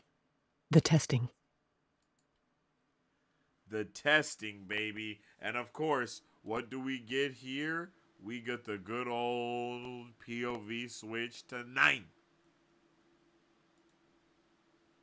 We get a 9 POV switch, and I am here for it, okay? And we start this in the same place where we start the other one, right? Centered under the dome, 3 rounded silver arches, each just tall enough to walk under, sitting on a thick silver ring with their ends touching each other. Arches and rings were all of one piece. She could not see what lay inside. There the light flickered oddly and made her stomach flutter. What if she looked too long? Like, this is when we start cooking, right? This is when we start getting in there like swimwear.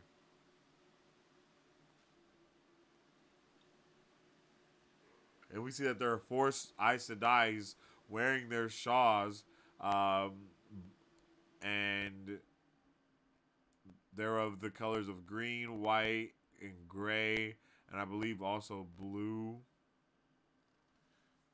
And they're all there chilling together. The will weaves as the will wills, and when it wills, patience is a virtue that must be learned. But we must all be ready for change at an instant. Like, because, of course, Nynaeve is complaining and going off. She was like, bruh, what's going on? Like, why the hell did y'all just ignore me for so long, and now we're here?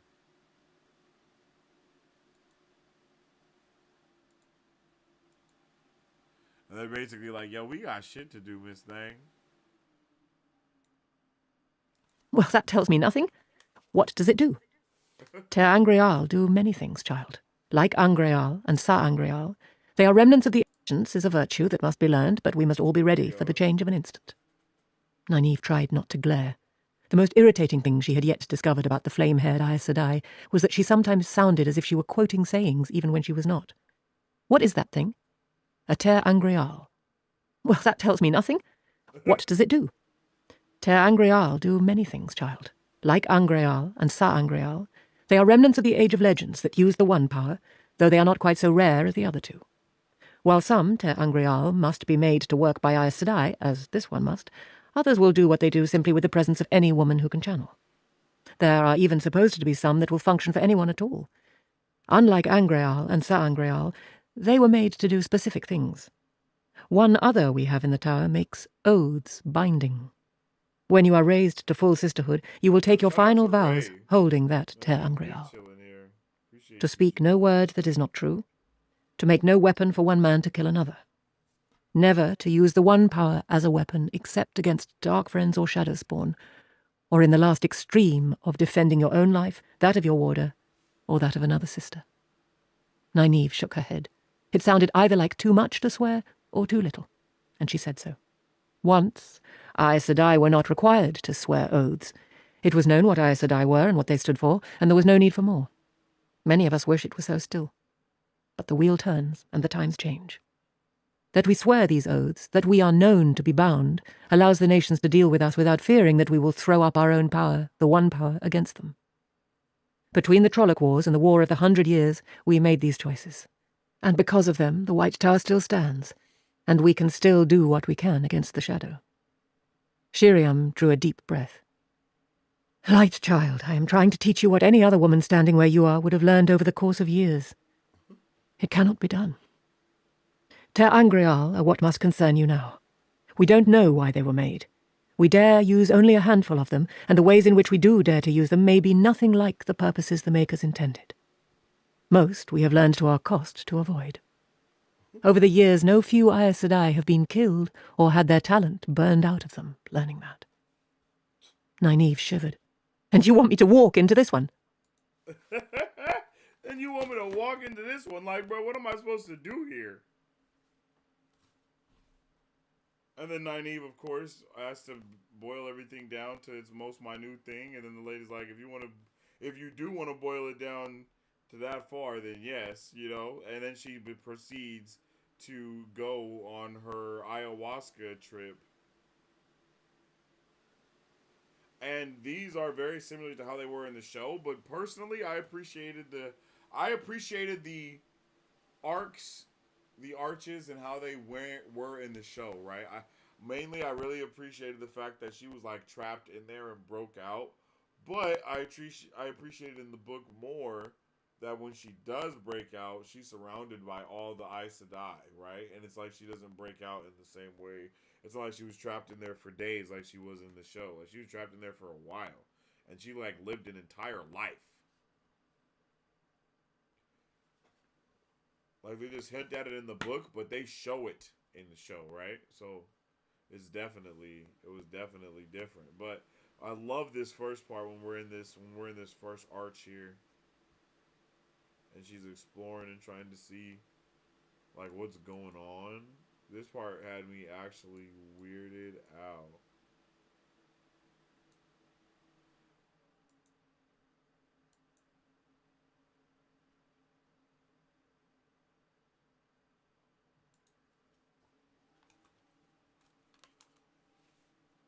What's happening? This side passage or that, she saw something move, too quick to make out, gone before she could turn her head to see it plainly. She broke into a run. Few boys had been able to outrun her when she was a girl in the Two Rivers. The Two Rivers? What is that? A man stepped out from an opening ahead of her. His dark clothes had a musty, half-rotted look, and he was old. Older than old. Skin, like crazed parchment, covered his skull too tightly, as if there were no flesh beneath. Wispy tufts of brittle hair covered a scabbed scalp, and his eyes were so sunken they seemed to peer out of two caves. She skidded to a stop, the uneven paving stones rough under her feet. "I am Agenor," he said, smiling, "and I have come for you." Her heart tried to leap out of her chest. One of the Forsaken. No, No, it cannot be. You are a pretty one, girl. Run. I will enjoy you. Suddenly, Nynaeve Now you remembered will. she wore not a stitch. With a yelp and a face red only partly from anger, she darted away down the nearest crossing passage. Cackling laughter pursued her, and the sound of a shuffling run that seemed to match her best speed, and breathy promises of what he would do when he caught her, promises that curdled her stomach even only half heard. Desperately, she searched for a way out, peering frantically as she ran with fists clenched. The way out will come but once. Be steadfast. There was nothing, only more of the endless maze. As hard as she could run, his filthy words came always right behind her. Slowly, fear turned completely to anger. "Burn him!" she sobbed. "The light burn him! He has no right!" Within her, she felt a flowering, an opening up, an unfolding to light. Teeth bared, she turned to face her pursuer just as Agenor appeared, laughing in a lurching gallop. "You have no right!" She flung her fist toward him, fingers opening as if she were throwing something. She was only half surprised to see a ball of fire leave her hand. It exploded against Agenor's chest, knocking him to the ground. For only an instant he sprawled there, then rose, staggering. He seemed unaware of the smouldering front of his coat. "You dare! You dare!" He quivered, and spittle leaked down his chin. Abruptly there were clouds in the sky, threatening billows of grey and black. Lightning leaped from the cloud, straight for Nynaeve's heart. It seemed to her, just for a heartbeat, as if time had suddenly slowed, as though that heartbeat took forever. She felt the flow inside her. "Saidar," came a distant thought. Felt the answering flow in the lightning. And she altered the direction of the flow. Time leaped forward.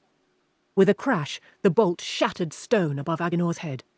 The Forsaken's sunken eyes widened, and he tottered back. "You cannot! It cannot be!"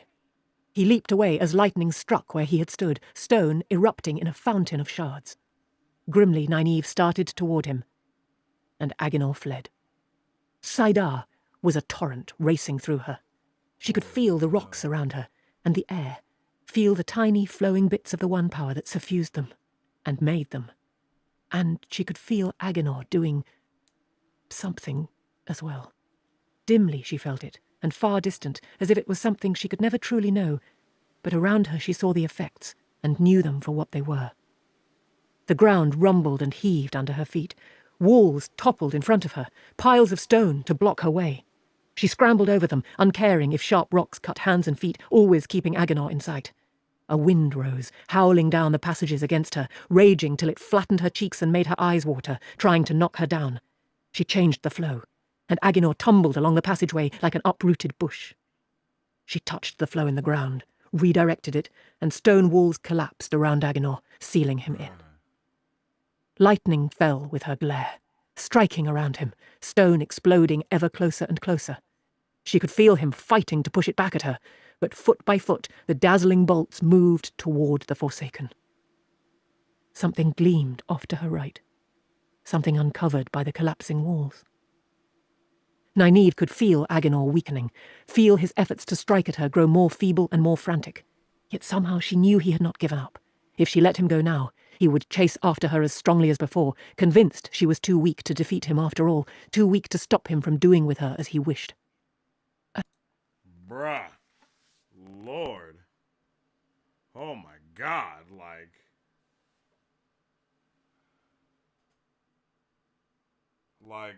Jesus, like, what the hell is going on here? Like, man, this is just so intense. It's like every moment is just, oh my God, oh my God. The way back will come but once. Be steadfast. The lightning no longer fell. Nynaeve turned from the scrabbling Agenor to look at the arch. She looked back at Agenor, just in time to see him crawl out of sight over the mounded stone and disappear. She hissed in frustration. Much of the maze still stood, and 100 new places to hide in the rubble she and the Forsaken had made. It would take time to find him again, but she was sure if she did not find him first, he would find her. In his full strength, he would come on her when she least expected him. The way back will come but once. Frightened, she looked again, and was relieved to see the arch still there. If she could find Agenor quickly. Be steadfast. With a cry of thwarted anger, she climbed over the tumbled stone toward the arch. Whoever's responsible for me being here, she muttered. I'll make them wish they had gotten what Agenor got.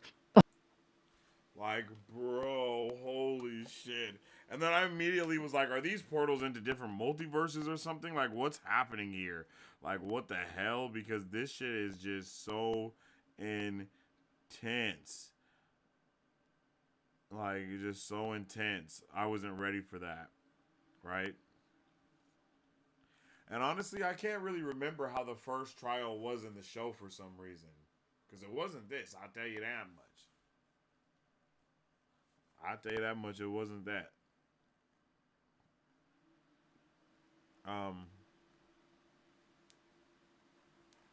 And then she goes into her second trial, right? Her second test, her second trial, whatever you want to call it. And then we find, we go through that little moment of this crazy random lady just killing everyone in the village because she wants to be the wisdom. Like, that is so insane. She's killing everybody. Like everybody is dying left and right. She's killing the women. She's not just the men, but the women and the children too. Like, she was killing everybody, bro. Like, that shit was crazy. Making everyone sick, trying to do everything she could to stay the wisdom there. I could not believe it. I was in disbelief.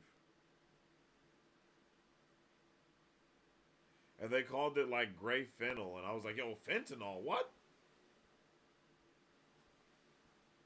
And then that was crazy that she had to, like, and I think in the show, again, we got to see it, and it was handled a little bit better, so I like this. I like it. It worked really well. Like, all of this was going awesome. I was like, yo, let's get this, like in the show, it was like crazy when she was in that second portal, it was like, oh man, all the people are sick. It's all because you left us, all the bad stuff, like, excuse me. And then she's running with this lady that's like, yo, you need to save us. It's like, oh, too late.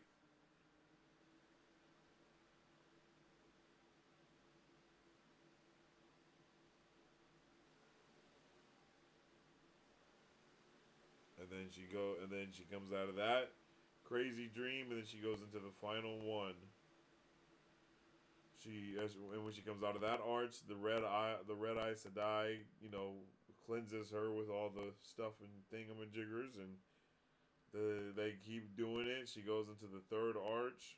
She runs through it. And this is the one where she was like, this is the one that had me rolling, I'm not gonna lie. She was having me weak in this one. She was like, are you well, my love? I am not your love. And he was like, if you're not my love, then our children would be upset. Like, how are you not my love? I have no other. And then she's like, Land's babies? Light help me. She's like, holy shit. Like, she's like, my dreams have come true. And then a little later on, she's like, Queen, we have babies? Like, bruh, as my wife, how could you not be queen? Like, bro, we were cooking. We have 3 children. I just like this moment in the show better, though, because we actually get to see everything. And Nynaeve has been there for some time. She's been there. She has actual attachments to everybody. Like, bruh, that worked really well.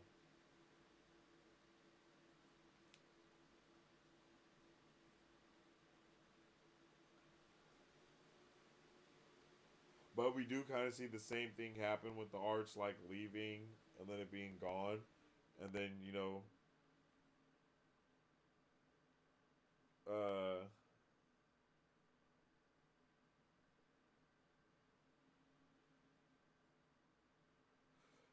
and Brett says, whatever you want to be real, we can make real. You and I. Like, he is saying all of the things to her, like giving her sweet serenades.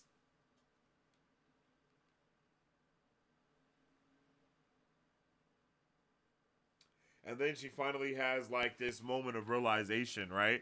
She's like, Egwene is alone in the White Tower. Rand will channel the power and go mad. And what of Mat and Perrin? Can they take back any shred of their lives? Moiraine, who tore all of our lives apart, will still walk free. And it was at this moment that I realized that book Nynaeve is driven off of sheer revenge. Like, she only wants the power to be able to whoop Moiraine's ass. And for no other reason other than that. You know what I mean? Like, she's not trying to save nobody, really. Like, she is trying to save people, but for real, that's really going on there, you know?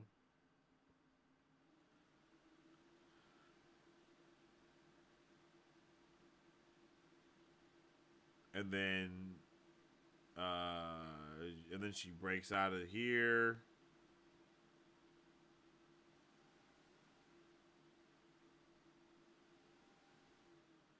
Yeah, she breaks out of here after, what does it say? Oh, yeah, after she channeled and used the one power she drew at Saidar, drinking in the flow of the one power till she thought she would burst. The radiance filling her, shining around her, hurt her own eyes. The heat seemed to consume her. The flickering arch firmed, steadied, stood whole before her. Fire and pain seemed to fill her. Her bones felt as if they were burning. Her skull seemed a roaring furnace.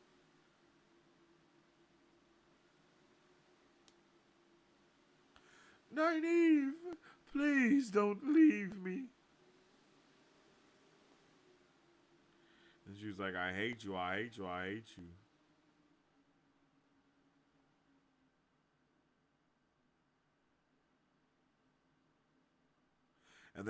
And then when she goes back into the chamber, she realized that there are a whole bunch more Aes Sedai there than there was before, and that Amyrlin is there with her striped stole. And Nynaeve is still naked at this point, surrounded by all these women. All of them were watching Nynaeve. And I like this moment better, though. You know what I mean? Nynaeve tottered forward and knelt before the Amyrlin. It was she who held the last chalice. You are washed clean of Nynaeve Alamera from Eamon's Field. You are washed clean of all ties to that. Like, let's go.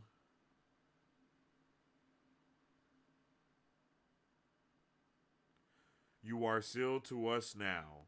And then the Amyrlin's eyes seemed to hold a dark glow. Nynaeve's shiver had nothing to do with being naked and wet.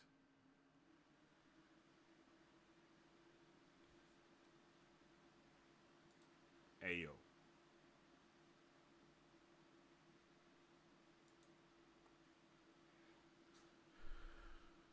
She didn't need to be naked. Glad the show realized that.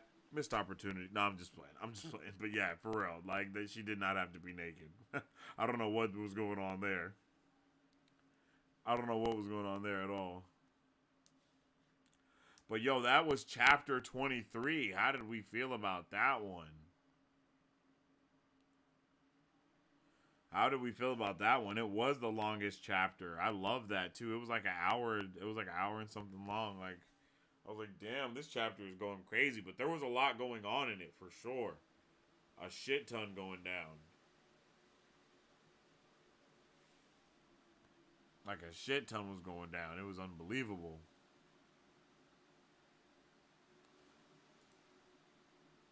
Aradal Shadow Lorgoth's catchphrase: when they go low, we go lower. For real. Shiriam is so chill, and Nynaeve doesn't appreciate it at all. Not one bit. Sangria, nah, you're hella funny.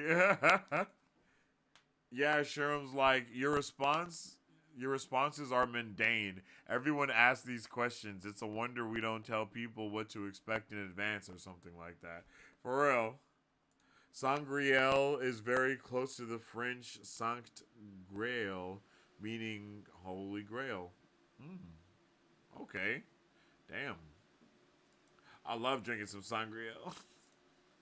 I love the twist of the show. Us book readers almost didn't catch what was happening. I love when they trick us. Yeah, they tricked the hell out of us in the show for sure. I love that. They definitely changed the specifics of the testing in the show, but again, feel the same feel of it. Yeah, I had the same feel, and I liked the changes a lot. RJ does a good job of near R scene down to PG-13 levels. It was so over my head as a kid. Yeah, it's definitely not something that you know what's going on, and then it's like, wait a minute, she realizes she's naked. He's gonna do what he wants. What the hell is going on here? You know what I mean? It was like, damn. And then she takes off running for her life, like for her life, trying to like survive. Like, holy shit. Nynaeve's righteous anger turns the wheel of time solely. Agenor is super creepy. Good thing that dude turned into a bloody mess in book 1. Facts, bro. Balthamel is canonically creepier though. Damn, I don't know who that. Do I know who Balthamel is yet? I think I do. Maybe I do. Come on her when she least expected. Yeah, I was like, bro, what the hell is going on, bro? I was like, why are we saying these things? Like, what the flapjack is going on? What happened in the show was straight up tragic. Yeah, they did her so dirty. So dirty. Nynaeve is Vegeta. She just wants to surpass Goku. Yo. The main characters can't go back to their mundane lives? Is RJ really the dark one? You think he could write them a happier situation? Hell nah. This is real life. Book 9 Eve is Magic She-Hulk. She is a weapon and she is an amazing character. Man. She didn't even need to be naked. Glad the show realized that. She really didn't need to be naked. Like, at all. She didn't need to be naked other than just to see that actress naked. Like, that's one of the only reasons they would have did it. It's like, yo, we wanted to see somebody naked in this show. So we'll, there's already a nude scene in the book, so we'll just save it for that moment. Which is wild, but good job they didn't do that, because that's insane. Straight up scandalous. Good stuff. I have nothing against nudity, but the books are very uneven between male and female nudity. If you're going to go down the route, make it even. Nynaeve went through it. Makes you think how in the show, Nynaeve's a lot more closed off after that. She's having some feels. That's true.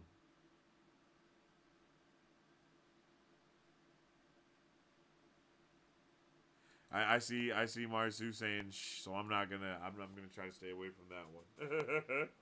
I'm gonna try to stay away from that one.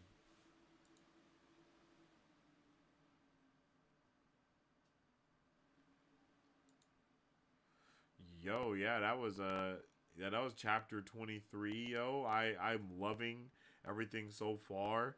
At this point, I had no idea where we were going to go next. Honestly, within the book, I was like, bro, where do we go from here? Like, we're already doing so much. That's really what it was. We were already doing so much that it just felt like, I don't know.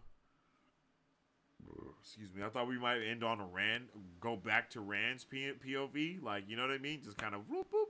And then go back there so we can kind of vibe out for a second. And, well, not vibe out, but continue with the story, or the main story, if you will, quote unquote,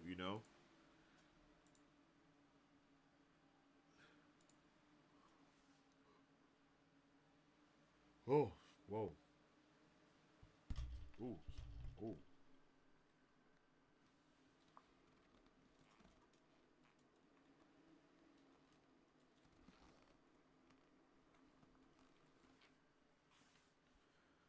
There we go.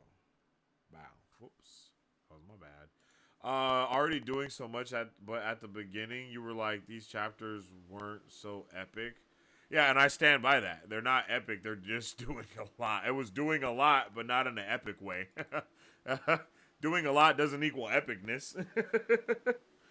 But but you know, I thought right now we were gonna go back to like Rand and like kind of get back to ramping the things up, but we kind of stayed in the calm.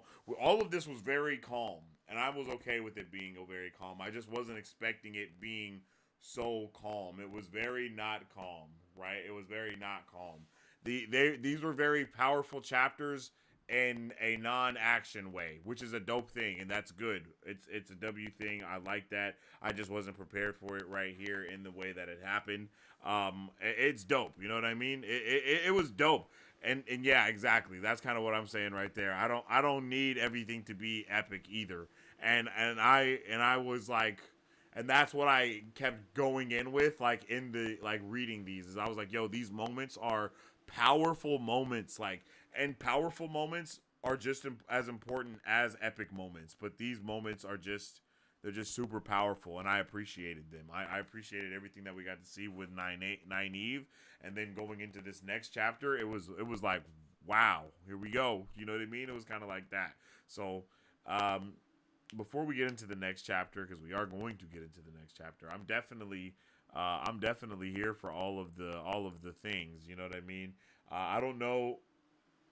This chapter again, like I'll talk about it more when we go into it, but I was just mind blown. You know what I'm saying? Like I was just mind blown off of how different everything was here than how different everything was in the other thing. But we'll talk about it right after this.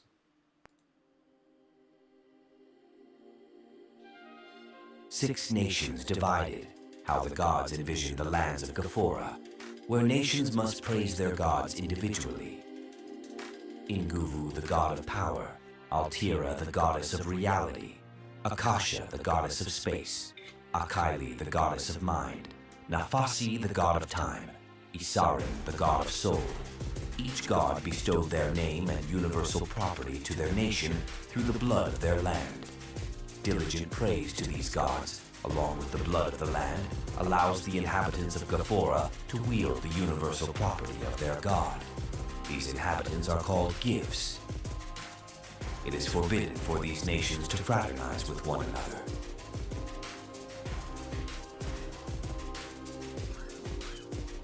Gifts, the lands of Ghaphora.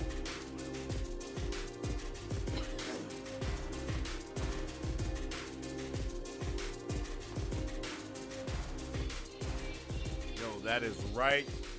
On Friday, I'm going to be reading the first 5 chapters, I believe I said, from my book live on the Tuberuski. Y'all already know, so y'all can tune in on this Friday. I believe this Friday.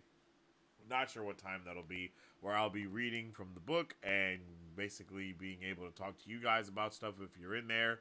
I'll read from it first, and then after I read from it, we can do a little bit of questions if y'all have any, just kind of briefly about certain things, and just certain ideas and stuff like that too. So I appreciate you if you're there. If you're not there, I appreciate you still. All right. So now, with all that being said, let's get into our final chapter of the night. Chapter 24. New friends and old enemies. That's right, yo. That is right. Here was a W. This was a W chapter here. We start the chapter off with lore. The Accepted's white dress was exactly like theirs, except for 7 narrow bands of color at hem and cuffs. Looking at the dress, since yesterday, Egwene frowned looking at the dress. Since yesterday, Nynaeve had worn an Accepted's dress, and she seemed to have no joy of it, nor of the golden ring, a serpent eating its own tail, Ouroboros. That marked her level. Nynaeve's eyes had seemed shadowed, as if she had seen things she wished with all her heart not to have seen. And I love that. Oh, by the way, I don't think I said it yet, but this is a Eggy POV. This is an Eggy POV. Egwene! Damn, I keep going to use my... No!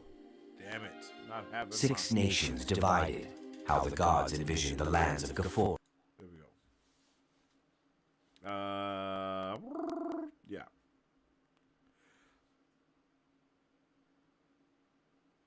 Oh, and then here we go. We meet Elaine here as well. When Egwene goes into the small room with white walls, there where the young woman with reddish gold hair spilling around her shoulders, sitting on one of the 2 hard benches. My name is Elaine, right? And we meet Elaine. I kind of like the way that we meet Elaine in the show a little bit better, with her having that kind of prissiness attitude, and we kind of still get to see that happen with I can't think of what the other Aes Sedai's name is that they meet later on. You know, she has to kind of put her in check, because she's like, yo, like, you may be a princess or whatever, but don't forget that you're still a freaking right? So yeah, that's what I liked about that. But in the show, we get to see her, like, basically bring her entire wardrobe and house to the White Tower, and then we see the lady like, what the hell are you thinking? Like, you are not at home. Like, girl, you don't even get your own room like that. Like, I loved all of that. All of that was funny as hell, for real.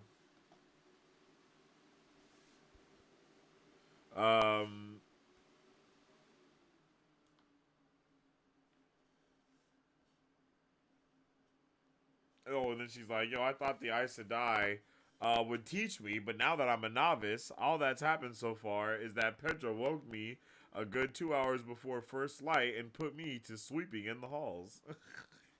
They are trying to break them. They're basically putting them through like Marine, Navy, SEAL, Navy training kind of vibe, but in their own way, right? I love that. I hate washing dishes, Elaine says. Like, she's tripping. She's like, you were born with it, weren't you? I was born with it too. But I had the advantage of growing up with an Aes Sedai. And Egwene's like, yo, who grows up with the Aes Sedai? And then the way that Elaine is talking, I'm like, wait a minute. How long has Elaine been here? That's the thing that I questioned immediately. I was like, how long has Elaine been in this place? Because she already has all these tips and tricks, but also I guess it could just be that, she had her own personal Aes Sedai when she was growing up. So I guess that makes sense as well. And then she's like, I like you, Elaine. I think we're going to be friends. And then she's like, I think so too, Egwene. You are from the 2 rivers from Eamon's Field, right? Do you know a boy named Ran? Immediate enemies. She's like, wait a minute. She's like, I know him. Well, why? I love that. And then I love this little analogy that we get when she says, I'm not a child and neither are you. And then she's like, but we are children. The Aes Sedai, the full sisters, are the grown women. The accepted are the young women, old enough to be trusted without someone looking over their shoulders every moment. And novices are the children, to be protected and cared for, guided in the way they should go, and punished when they do what they should not. That is the way of Shiriam. That is the way Shiriam Sedai explains it. No one is going to punish you over your lessons, not unless you try something you've been told not to. It is hard to not try. Sometimes you will find you want to channel as much as you want to breathe. But if you break too many dishes because you are daydreaming when you should be washing, if you're disrespectful to an accepted, or leave the tower without permission, or speak to an Aes Sedai before she speaks to you, or, the only thing to do is the best you can. There isn't anything else to do. Just the best you can. I'm like, damn. Yo, that's just crazy. And then a little bit, and then a little later on, we have Elaine saying, there's only 40 novices.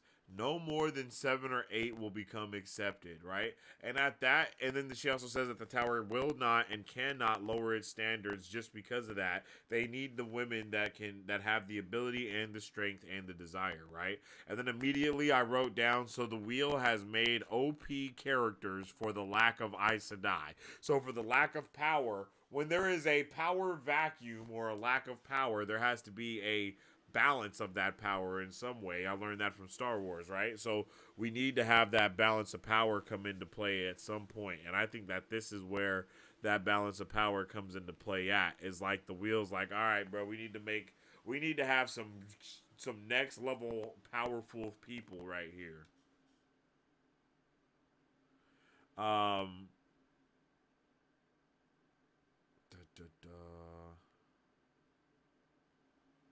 Oh, and then Elida Sedai, her mother's counselor, is a Red Aja. Did we know that? I don't remember knowing that the counselor was a Red Aja. If I did know that, then I just wasn't paying attention. But Elida Sedai being like, I thought like when she says Elida Sedai, my mother's counselor, she's a Red Aja, but mother seems to like her despite that. That had me shooketh. I am not gonna lie. I'm not gonna lie, yo.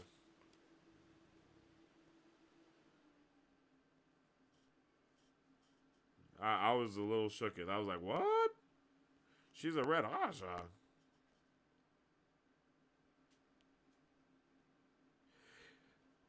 And then she's like, I don't know where Rand is. He left Shinar, and I don't know where he's at. And then Elaine gave her a look like, girl, you think I'm about to... Oh, okay. I would not tell Elida where to find him if I did know, Egwene, just so you know. You know what I mean? And she's like, I have not seen her since the day I arrived. With white cloaks digging our trail, they are still camped on Dragonmount. And then she says, there are 2 others here who know Rand, and I would like you to meet one of them. And then Egwene is set tripping. She's like, 2 girls? What? What the hell? And then we meet Elsa Grimwell. Oh no, I don't think we meet Elsa. We just meet the other ones, right? And that's the girl who went to her father's farm, and with Matt at the very beginning in book 1, like they have went through and basically just turned up everyone's lives that they have encountered, and I love that information. I love that information.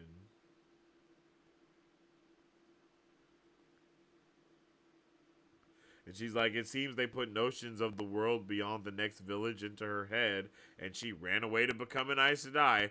Like, bruh, like, that's crazy.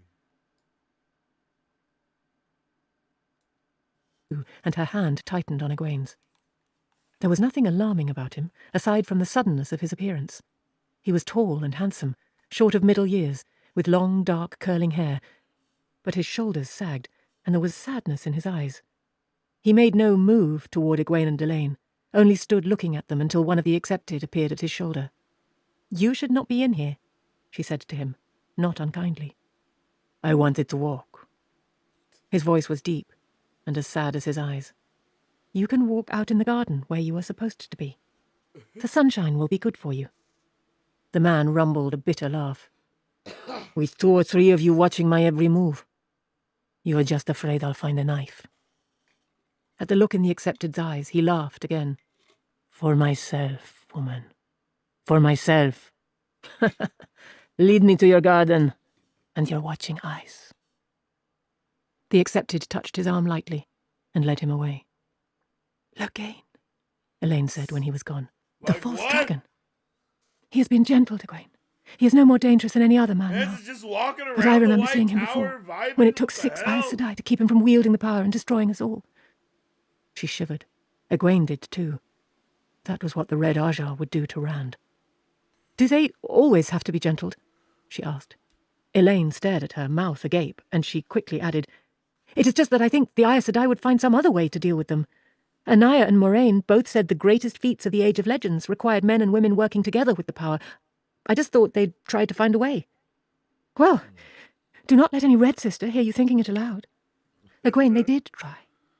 For 300 years after the White Tower was built, they tried. They gave up because there was nothing to find. Come on. I want you to meet Min. Not in the garden, where Legaine's going, thank the light. What? The name sounded vaguely familiar to Egwene, and when she saw the young woman, she knew why. There was a narrow stream in the garden, with a low stone bridge over it, and Min sat cross-legged on the wall of the bridge. She wore a man's tight breeches and baggy shirt, and with her dark hair cut short, she could almost pass for a boy, though an uncommonly pretty one. Her grey coat lay beside her on the coping. "I know you," Egwene said. "You worked at the inn in Bearlon." A light breeze riffled the water beneath the bridge, and grey wings warbled in the trees of the garden. Min smiled. "And you were one of those who brought the Dark Friends down on us to burn it down?" "No, don't worry. The messenger who came to fetch me brought enough gold that Master Fitch is building it back again, twice as big." "Good morning, Elaine. Not slaving over your lessons? Or over some pots?" It was said in a bantering tone, as between friends, as Elaine's answering grin proved. "I see Shiriam has not yet managed to get you into a dress." Min's laugh was wicked.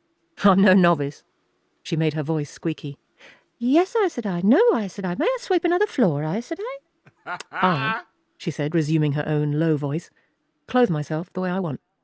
She turned to Egwene. "Is Rand well?" Egwene's mouth tightened. He should wear ram's horns like a trolloc, she thought angrily.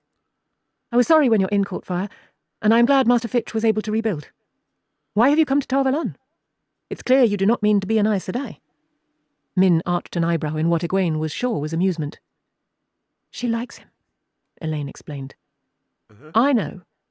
Min glanced at Egwene, and for an instant Egwene thought she saw sadness or regret in her eyes. "I am here," Min said carefully, "because I was sent for, and was given the choice between riding and coming tied in a sack." "You always exaggerate it," Elaine said. "Shiriam Sedai saw the letter, and she says it was a request. Min sees things, Egwene. That's why she's here, so the Aes Sedai can study how she does it.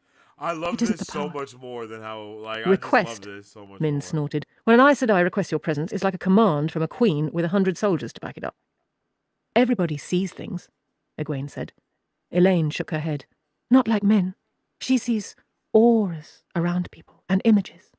Not all the time," Min put in. "Not around everybody. And she can read things about you from them, though I'm not sure she always tells the truth. She said I'd have to share my husband with 2 other women, and I'd never put up with that. She just laughs." Yo, okay, are they the 2 other women? Like, are we having some, some things go down? Like Rand, Min, Egwene, and Elaine, yo? What? Shout out my boy Rand. And says it was never her idea of how to run things either. But she said I would be a queen before she knew who I was. That's just crazy. That's just crazy. I was not prepared for any of that. And then we meet Gallad, and then Egwene has her own moment of, oh my gosh, this man is beautiful, but she thinks of Rand, and then she immediately snaps out of it. And I love that they just think, they think about each other, and then they feel ashamed for the thing that they're doing. Like, that's hilarious. That's crazy.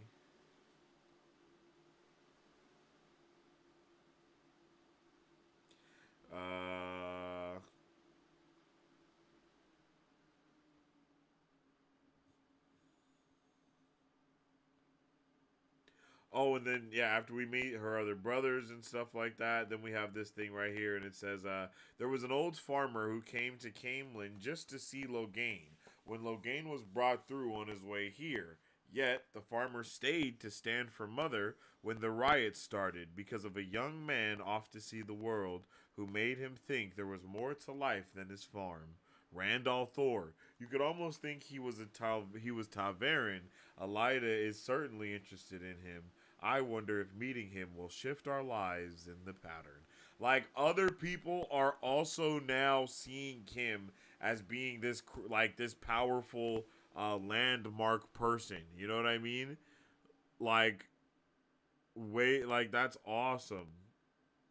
And he's like, I have met all sorts of people, and they've all met Randall Thor. Some do not even know his name, but the description could not be anyone else. Like, That is hilarious. Like, that's hilarious.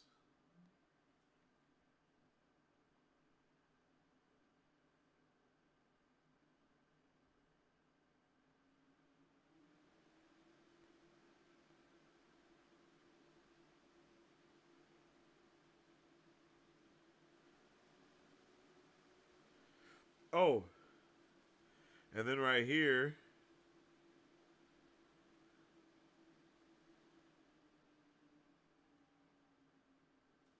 wait, where's that? Boom. And then at this exact moment, oh my God, I forgot I gotta do the most. And then at this exact moment, I was like, why don't we have hashtag girl power in the show? Because I loved this, yo. I loved that. Like, I love being able to. Then men jumped down, and the three of them stood there on the bridge, hugging one another all together. We three are tied together, and we cannot let any man get in the way of that. Not even him. Would you mind telling me what this is all about? You would not understand. Like they are all they are all head over heels for our boy Rand. Like crazy. Super crazy.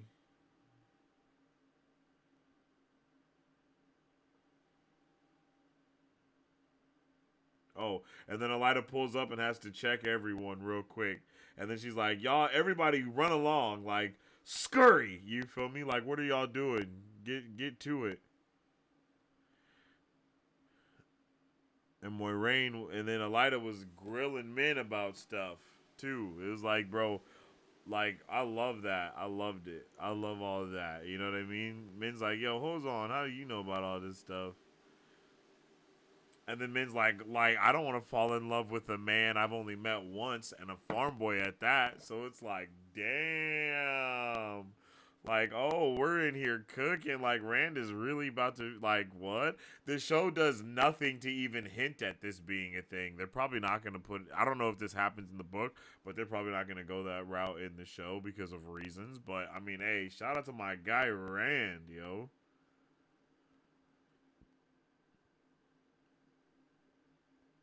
And bro's over here with the lead seductress, Lanfear, the woman of the night. I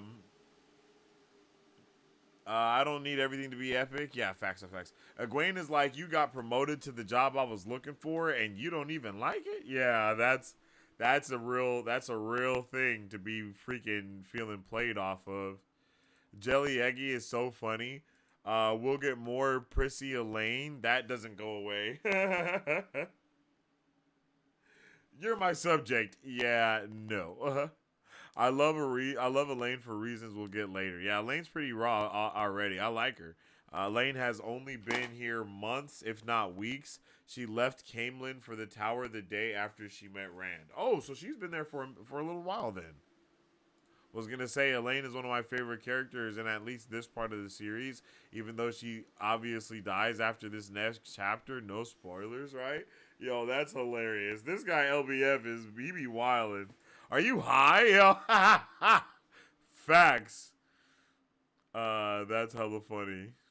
Since they're starting to think in terms of the wheel, he's starting to believe. Hey, I have to, because that's just what it seems to be, is like, yo, the pattern is specifically making people more powerful because it understands that all this other stuff is about to pull up.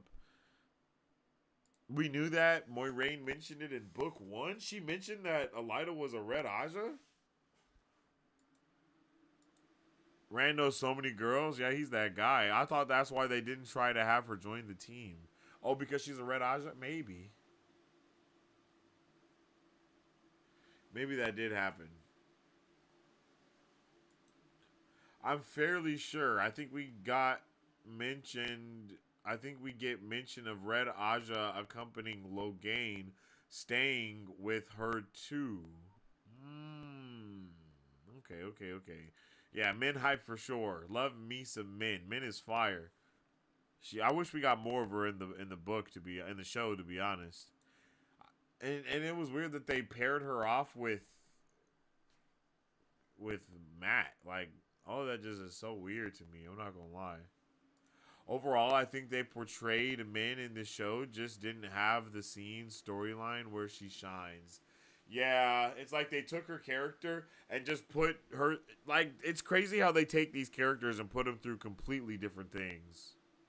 I think season 3 will fix it. I think season 3 will do a lot to fix a lot of things as well. I agree. These characters feel too much shame. Repression ain't healthy. Yo, that's crazy. Rand is totally a main character. He definitely is a main character if he got 3.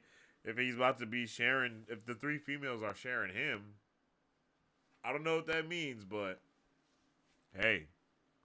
Elida is harsh, but I respect it. You gotta respect it. You gotta respect it where respect is due. You feel me? Yo, I loved these chapters. I'm not gonna lie to you. These chapters were amazing. They were like I said, they were powerful and very impactful. We came off of crazy, epic, like grandiose things into very intense and impactful moments, and I think that's a good trade-off. It's a good mesh. It's a good flow of everything and how things go. But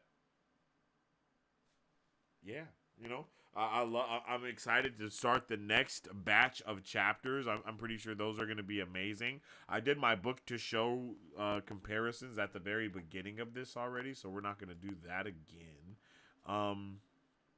But yeah, yo, that was chapters. Let me make sure I have it right. That was chapters 20 through 24. That was our review and discussion for them. I really did like them quite a bit. Next week, we will be doing chapters 25 through 29. I will be a year older on the next episode of Book Club. I will be 28 years old, and that's going to be a vibe.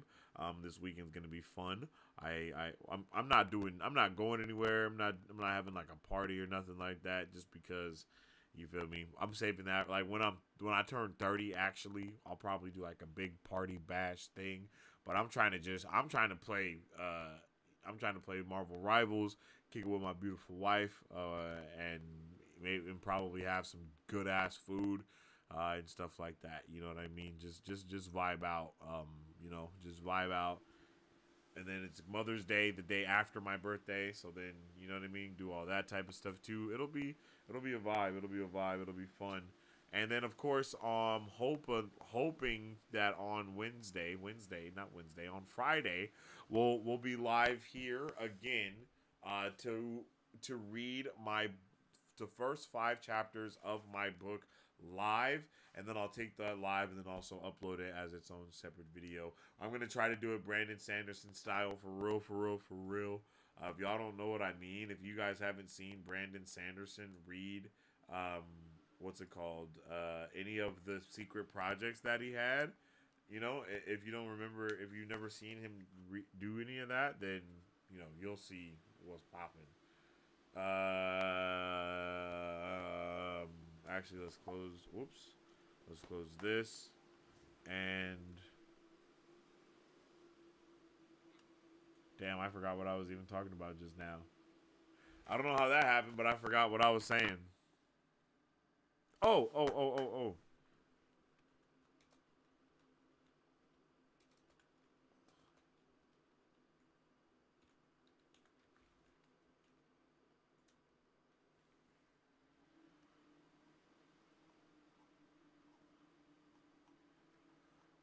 Okay.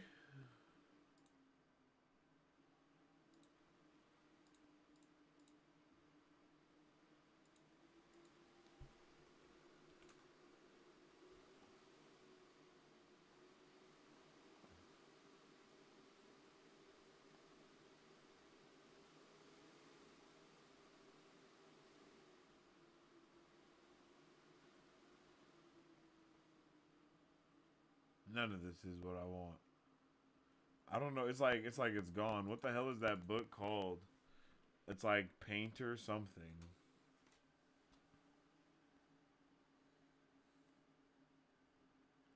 Here we go. I found it.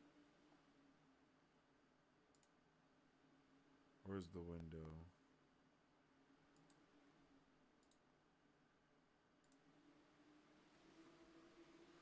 course, yo. This right here. This one.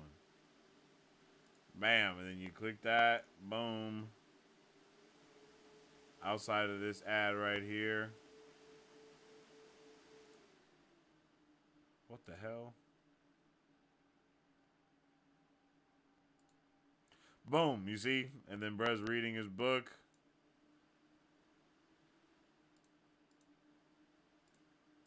Yeah. That type of vibe is what I'm going for. You know what I mean? This is what we'll probably be doing on Wednesday to do that. You know what I'm saying? So tap in with that.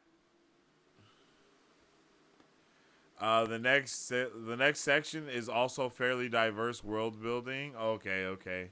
That good to know. 28 is a respected number in my family. I was born on a 28th, and many other events and birthdays and such happened on 28th. Should be a great year. Hey, W's, man. Well, I appreciate the 28 luck. You feel me? Everybody remember to get your mom something nice. Facts. Yes, happy Mother's Day to any mothers watching this. Double facts. Double facts. Click it to get your Subway and boom. Yeah, it'd be like that for real. I definitely appreciate you guys for coming through and, chit-chatting and vibing with me on this episode of From Watcher to Reader. And I can't wait to see you guys on the next episode where we continue this amazing book club for The Wheel of Time, The Great Hunt, right? I've loved it, and I'm excited to keep it going, and I can't wait to see how this book ends. We're halfway there, so ain't nowhere to go but up from here, baby, all right? So I appreciate each and every one of you guys. I hope everyone has a fantastic day. If you haven't already, make sure you follow us on social media at Marvel Bros to stay up to date with all things Marvel and everything pop culture. If you're a Marvel nerd and you're curious about this board, definitely go check out our TikTok at Marvel Bros, where I go in depth on the different multiverse and all that type of stuff here on the board. I'm thinking about putting all those TikToks together in a dedicated video and putting it out there as well. So let's get popping. I'm really excited for all of that. And you can follow me on social media at Sensei Finito. Save the day with all my thoughts, theories, and opinions on whatever particular thing we're partaking in at that particular time. And check out the podcast wherever you check out podcasts at. I definitely appreciate each and every one of you beautiful people. I hope everyone has a fantastic rest of their night, day, and or whatever time it may be, whatever time zone you may be in. As I always say, stay awesome, stay nerdy, and don't forget to stay marvelous. Excelsior. If you guys would like to support Marvel Bros, all you gotta do is visit our website at www.marvelbros.com and buy some merch. Represent the superfan. Or you can join our Patreon to get early access to content, patron-only scoops, giveaways, private Q&As, and those sacred and another big shout out to guys. LBF for the $20 super chat. Big shout out to you, my guy. I appreciate you, LBF. I hope everybody has a good rest of their night, day, and a weekend. You hear me?